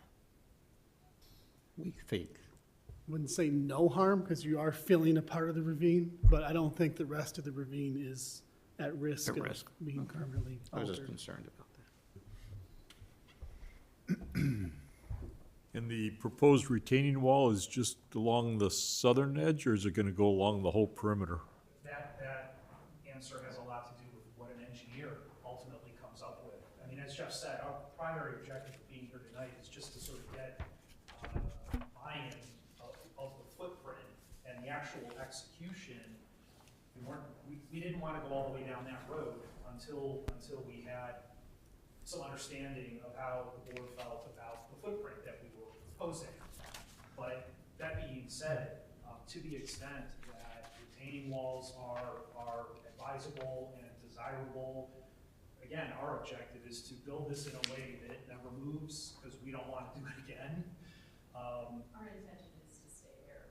Indefinitely. Definitely, we're lucky enough to do that. Yeah. So we're making the investment to stay here. To do it right and to do it once. And the worst thing that could happen to us here is that ravine ends up collapsing at some point. We want to do everything possible to prevent that from happening. That would be catastrophic. Oh, yes. And I think the existing pool terrace is a poured wall. Like I said before, I think the slope used to extend further to the east, and then they poured a wall, made the pool terrace. They're gonna have to evaluate the condition of the existing edge of the pool terrace. They may have to put an entire new retaining wall just to support the whole terrace. I think that I was probably planning still on needs that. to, yeah, I it's I would, likely. I would think it would be some kind of helical pier or micro pile, and I don't know, some kind of a grade beam, something, what's typically been done before. So when they remove the old pool terrace, they're gonna need new foundation, new support for but what that is yet, they have to define. And I guess the consensus is, George could correct me if I'm wrong, is that from an invasive perspective, that's the least invasive. That's the best for the Well, ravine. least invasive would be It's already a wall there. Yeah, to not rebuild the pool, right? That would be the least invasive. It's already cracking, so. Or to make it smaller so it fits the site more appropriately. But if they're able to rebuild exactly what's there by right, then we need to, give them guidance on how that process should go. They're probably gonna have to remove the existing pool terrace just because it's age, and usually a structural engineer will not sign off on reuse of something unless there's very good records of what was installed, and I'm doubting that there are. So I'm imagining no matter what, that's gonna have to come out. So you've disturbed that edge, and then what they put back is kind of probably not more disturbing than just removing the existing. Once it's restored, it's gonna be more natural than what it is now. But Can I just ask then, in the Lighthouse Company report that came through, on page 2, it starts talking about the retaining wall should be constructed, but then it gives if the ravine toe protection is required. That's just not known yet, and the other retaining wall was like Chinese menu of options. Those are all yet to be discovered, which Well, ones are needed? The toe erosion that we do see it happens to be not in this area. Okay. So it doesn't concern this. Okay. But yeah, there's further down the ravine, there's a lot more erosion, but there's nothing at risk in this Okay, case. got it.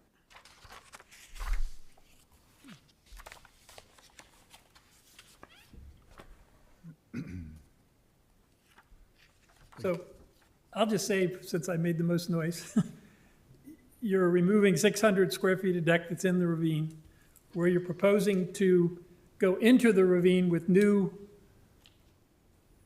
either deck or terrace is simply the area that's 7 feet north to south and probably all to the left of the red line, which is essentially the top of slope. So it is that rectangle shape, the terrace, and then the deck, the new deck to the south of your finger, pull your finger back where the arrow is. That new deck section, that's new deck where there isn't deck now. Correct. So that is the footprint in the ravine is substantially reduced from what was there before. You had the right to replace this whole thing in kind and keep the same shape. So I have no problem with the project and would vote for it, but I will not vote for it until we have drawings that can be put in the record that reflect what's there. And in order for your structural engineer to do his design, he's going to want to know the correct topo. He's going to either have to come out and do it himself, or someone's got to give him the information of what he's dealing with. So you're going to have to fix it anyway. I agree. It has to be fixed. Any other preliminary comments from the commissioners? I'm in agreement with what George said, so. Okay. Elliot, I agree. you're on board? On board with that? Yep. Ms. Sorensen? Yes, I hear what George is saying, and I get there are a number of conundrums here, like which thing comes first. I would like to know more about any plans for removing all of the removal plans in terms of access points for construction, what will happen with previous concrete, and then in the future, what are the restoration plans for the ravine? Obviously, the owners have the right to replace this as is, on the same footprint, and the village has an interest also in protecting the ravine.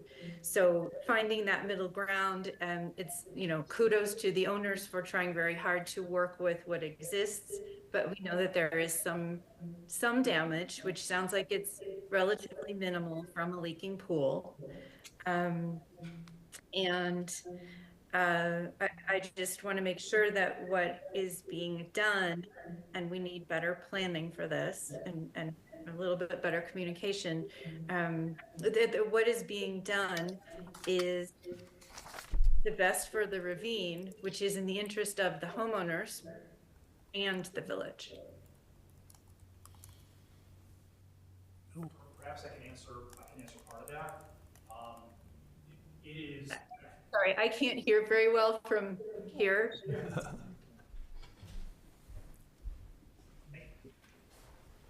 Better? A little bit. Better now? Yes. Okay, perfect. So I think I can answer part of that.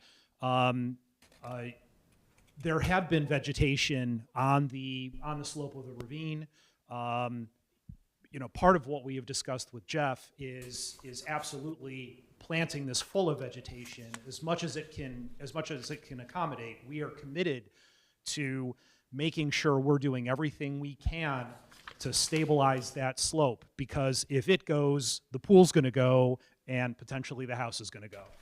So we've heard retaining walls as necessary here, but the rest of this is going to be planted full of vegetation, and we are committed to maintaining it. When we began this process, The vegetation that was back there was sparse, but it stood 4 feet tall. And one of the first steps before the topo could have been done was actually to go back there and to mow this.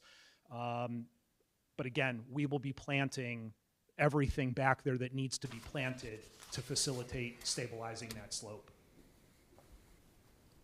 It would be a native vegetation plan, which would be part of any restoration plan that involves a steep slope anywhere you go. So I assumed that we would have to follow the same ordinance that you would for any steep slope work, which is native restoration and soil erosion measures, and I think that goes without saying.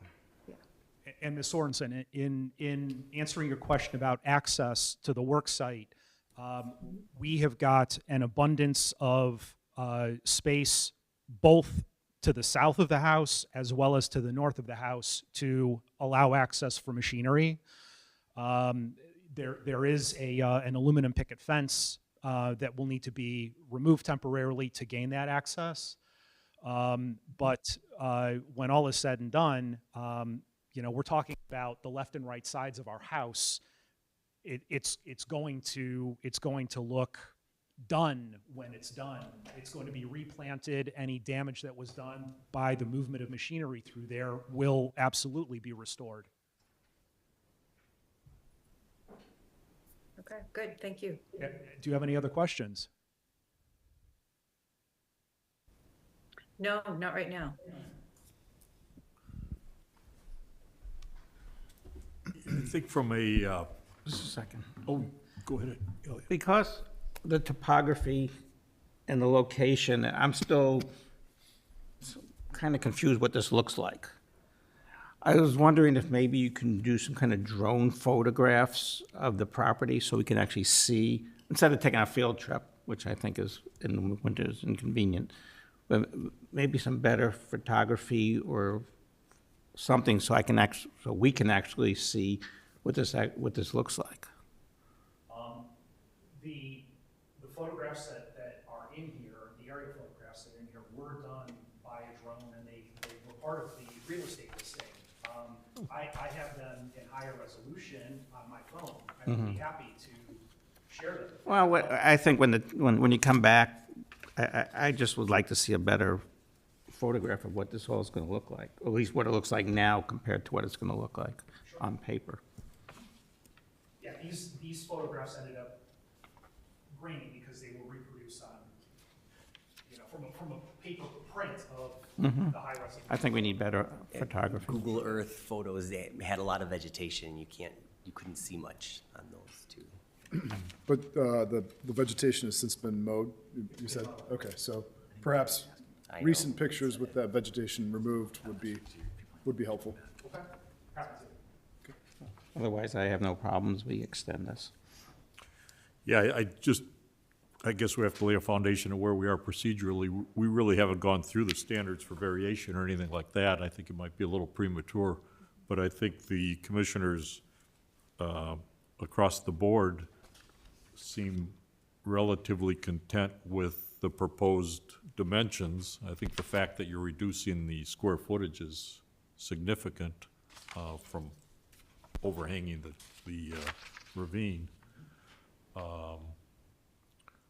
We do need those better topographical analyses or studies or whatever they are from an engineering perspective. And I think we've also listed some conditions or concerns that, have to be just addressed or generally agreed to going forward. Any other thoughts or any other questions? Because what we're going to do is, unless you oppose it, we're going to continue the hearing just to allow for us to get a better foundation, so to speak. Would you like some 3D renderings? Would that make it more clear to show? I don't know. Well, I think If it's a question of clarity, whatever I can do to make it. Yeah, I'd probably defer to George or, I don't need them, but I think just better photographs and maybe taken from Right. down the ravine slope at both ends, looking across the project might be the So Help. you want photographs standing at the south end looking north. I'm just standing at the north suggesting end looking that- to the south. Might help, Okay, yeah. views across. And to Member Sorensen's question about staging and that kind of thing, I think, and maybe we haven't recognized it, but it is about a 4-acre property, so that does kind of give access, differently than with some of our smaller properties, certainly. So there's certainly different ways to go about it. The access would be on the south side because on the north side, there's a well. Okay. Good to know. Thanks. One last question out of just curiosity more than anything. Is it your understanding that this, the pool was original to the build of the house? We know that with certainty. Okay. We have all the original Okay. drawings. Okay. And when was the house built? 1970, well, it was finished in 78, construction started at the end of 76. Okay. We've actually been in touch with the architect's widow to get Oh. the original plans for the house. Great. Okay. Thank you. Any other thoughts from the commissioners or any other questions from the petitioner? Jeff, anything we're missing from your perspective? I know George and Aaron have covered a lot of the technical ground for us. No, I think there's some means and methods of how to build the walls, in ravine, but, I think we've covered it all. Okay, because I think there is a general consensus. When I first got the packet, I'm thinking, are you overreaching? But I think those concerns have been allayed, so to speak, and the fact, like I said before, that you're reduced the footprint is very, very impactful. Is there a motion? One more request, when you do resubmit, don't turn in all the old stuff unless it's accurate. Just a package of nice, clean, correct information. More isn't Not sure how you more receive isn't it. necessarily better. Yeah, I'm not If sure. the stuff has errors, don't turn it back in unless it's crossed out and noted. That's all, simple request. We made revisions in between, and I didn't realize I don't know how they get communicated we made changes to the original submittal to make it clearer. I don't know that you got those. We'll work with you on Yeah. getting that. Work with Ms. Gable, work with Mr. Hanson. They're very, very easy to work with, as you know, and, yep. I move to continue this hearing to the next regular meeting of the PCZBA. Is that the right timing? Right timing from my Do we have perspective. to say a specific Yeah, date? February, which would be February 19th. Does that work from the petitioner's perspective? I believe so. And I guess if it does not, we'll just continue it from there. I mean, we. Motion at the next meeting to it's a continue pretty, again. Yeah. There's a lot going on, from your perspective to prepare for this. Yeah, but if we had the right base map, I think from the get-go, it would have been a lot better. Yeah. So, Is there a second? Second. Any further discussion? Okay. We'll vote. Member Miller. Aye. Member Russell. Aye. Member Sorensen. Aye. Member Toll. Aye. Member Fisher. Aye. And Chair Peters. Aye. Motion passes. Any further questions from the petitioners? No, but very productive Thank you. dialogue. Thank you. thank you.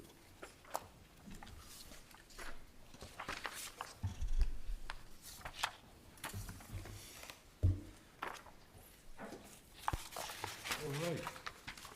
We are agenda item. Workshop. Workshop. Is there anybody here for the workshop? Pardon? Anybody here for the workshop? I don't think so. Okay, agenda item number 6, workshop PCZBA draft rules of procedure. Yep. And so this is just continuing from the last meeting. As you may recall, the village attorney has recommended that the PCZBA consider adopting rules of procedure for meetings. And the draft rules have been revised. The PCZBA may continue to discuss the draft rules further. And there is an option to adopt the draft rules if desired. Any comments from the commissioners on the revised draft? I just had two comments, and one's just a typo. On at the very start of Article 3, we used the term village council once instead of village board. And then just the question of whether or not we do feel a vice chair is necessary. Say that again? Because then do we feel a vice chair? Because right now, the draft still has the vice chair. Or do we feel it's The necessary? code provides, the Lake Bluff Municipal Code provides for a vice chair. That's why it's included. It is taken from the municipal code. So I can pull up So the we'd have exact section. to revise the code in order to eliminate the, Yes, the vice if you, chair, okay. yeah, Or elect you vice chair. or, yeah, right, or just Or elect Aaron's Aaron election vice vice chair. chair. Easy peasy. You're right. you're the loudest one. Yes, that's in section Why I shouldn't 2, be. section 251, under your creation appointment. One PCZBA member shall be designated as chair, and one PCZBA member shall be designated as vice chair by the village president. So that might be just an administrative occurrence that needs to happen. But that is taken from the code. That's why we left in the vice chair. And I just have one question then on page 7, where we talk about parties entitled to seek informal review. How do we know that they have, that, I mean, we know if they're the owner, but how do we know if they have a contractual interest in the property? Because I think one of the ones that we did, is an informational one. The people I don't think did have a contractual relationship to the property. So how do we know? I mean, how does the staff It's- know? Typically, they would show some sort of proof of contractual relationship with the property, or they would have a letter from the owner, or have the owners there with them. Okay, so we had one recently where I'm not sure we had, that they were the contractual owners? What- We had is this in response to the Zenny property, Yeah, right? Because Crabtree. Crabtree, they were, Oh, I think that was while I was. Oh, they were, you- they were I- workshopping to judge our interest in, you know, that. And I don't think they had any contractual interest in it. I'm not sure, but that would be the rule moving forward, and Okay, they so we may, can they may create have a had rule. the owners, they may have had, the owner's approval. I'm not sure, unfortunately, I can't speak to that one. No, that's fine. Yeah, I forgot you were gone. So anyway, as long as there's some process so that we really know that they have a right to be doing, you know, I mean, Well, I think, you know, I think it could be, I think it could be beneficial to allow for somebody who's not, I think it should state that there can be an interest in the property, or, you know, the property owner Or the can owners, give, okay, give yeah. permission to move forward with a workshop. Yeah. You know, I don't think we should listen to people who have no interest and no, you know, have zero relationship to the property, Right. other than an idea. that was my point, kind of, and that I- as long as we have some way of knowing that this is all approved by the homeowner and, you know, with their blessing or whatever. I don't know if we Okay. can Thank you. codify that any better. We can work around with some language that just adds that as well. Either, I mean, has a contractual interest in the property, which may include, I guess that would include an agreement Owners. of the property owner Owner, to, right. yeah. we can clarify that. Perfect.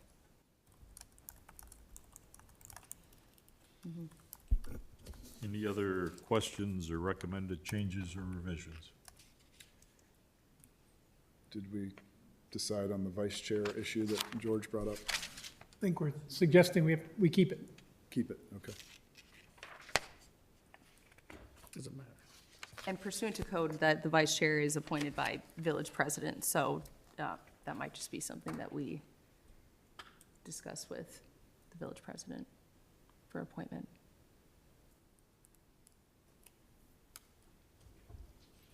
Ms. Sorensen?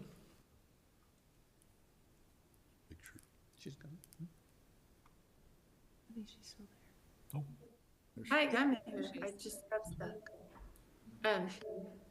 No, I don't really have anything to add. That was a little dramatic.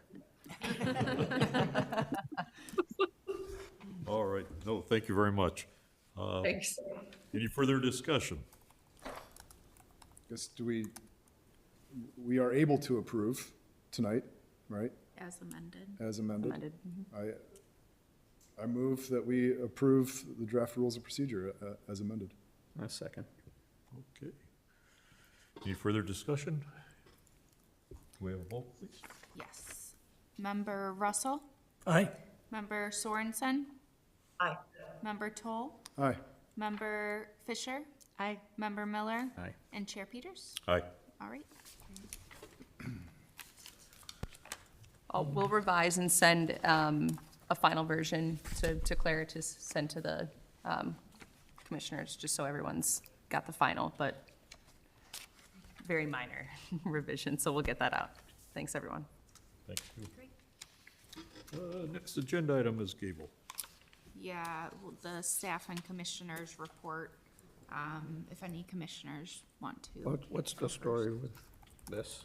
So, we were contacted by somebody that wanted to do an informal, and I haven't checked my email since I've been up here, but they didn't come to the meeting, so I'm not sure what happened there, but that's what that was in regards to. What are we doing with the tree survey?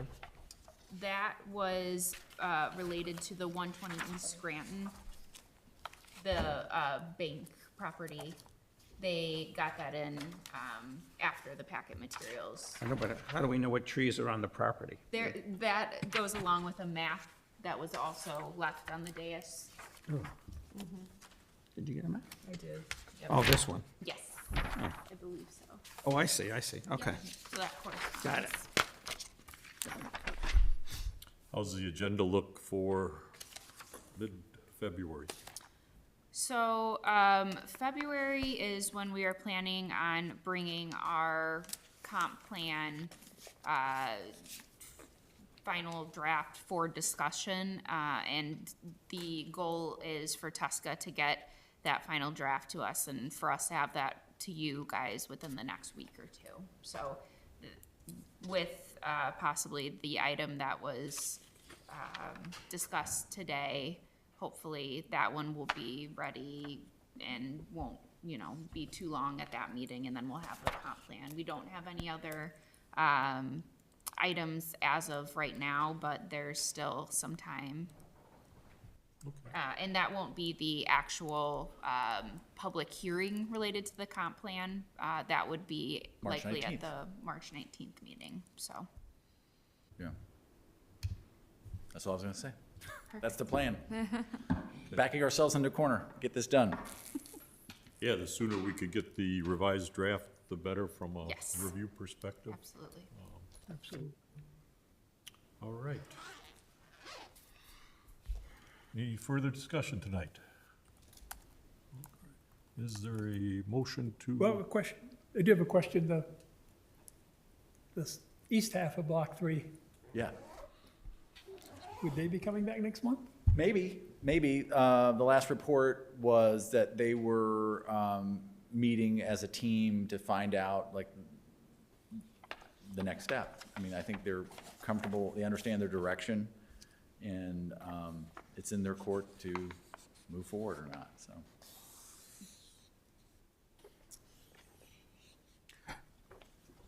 What did you tell the gentleman about his kids when you were back there?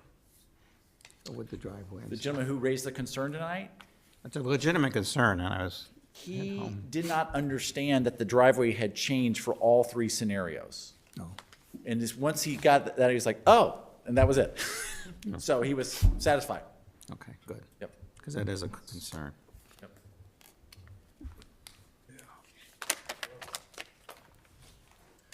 Is there a motion to close the meeting?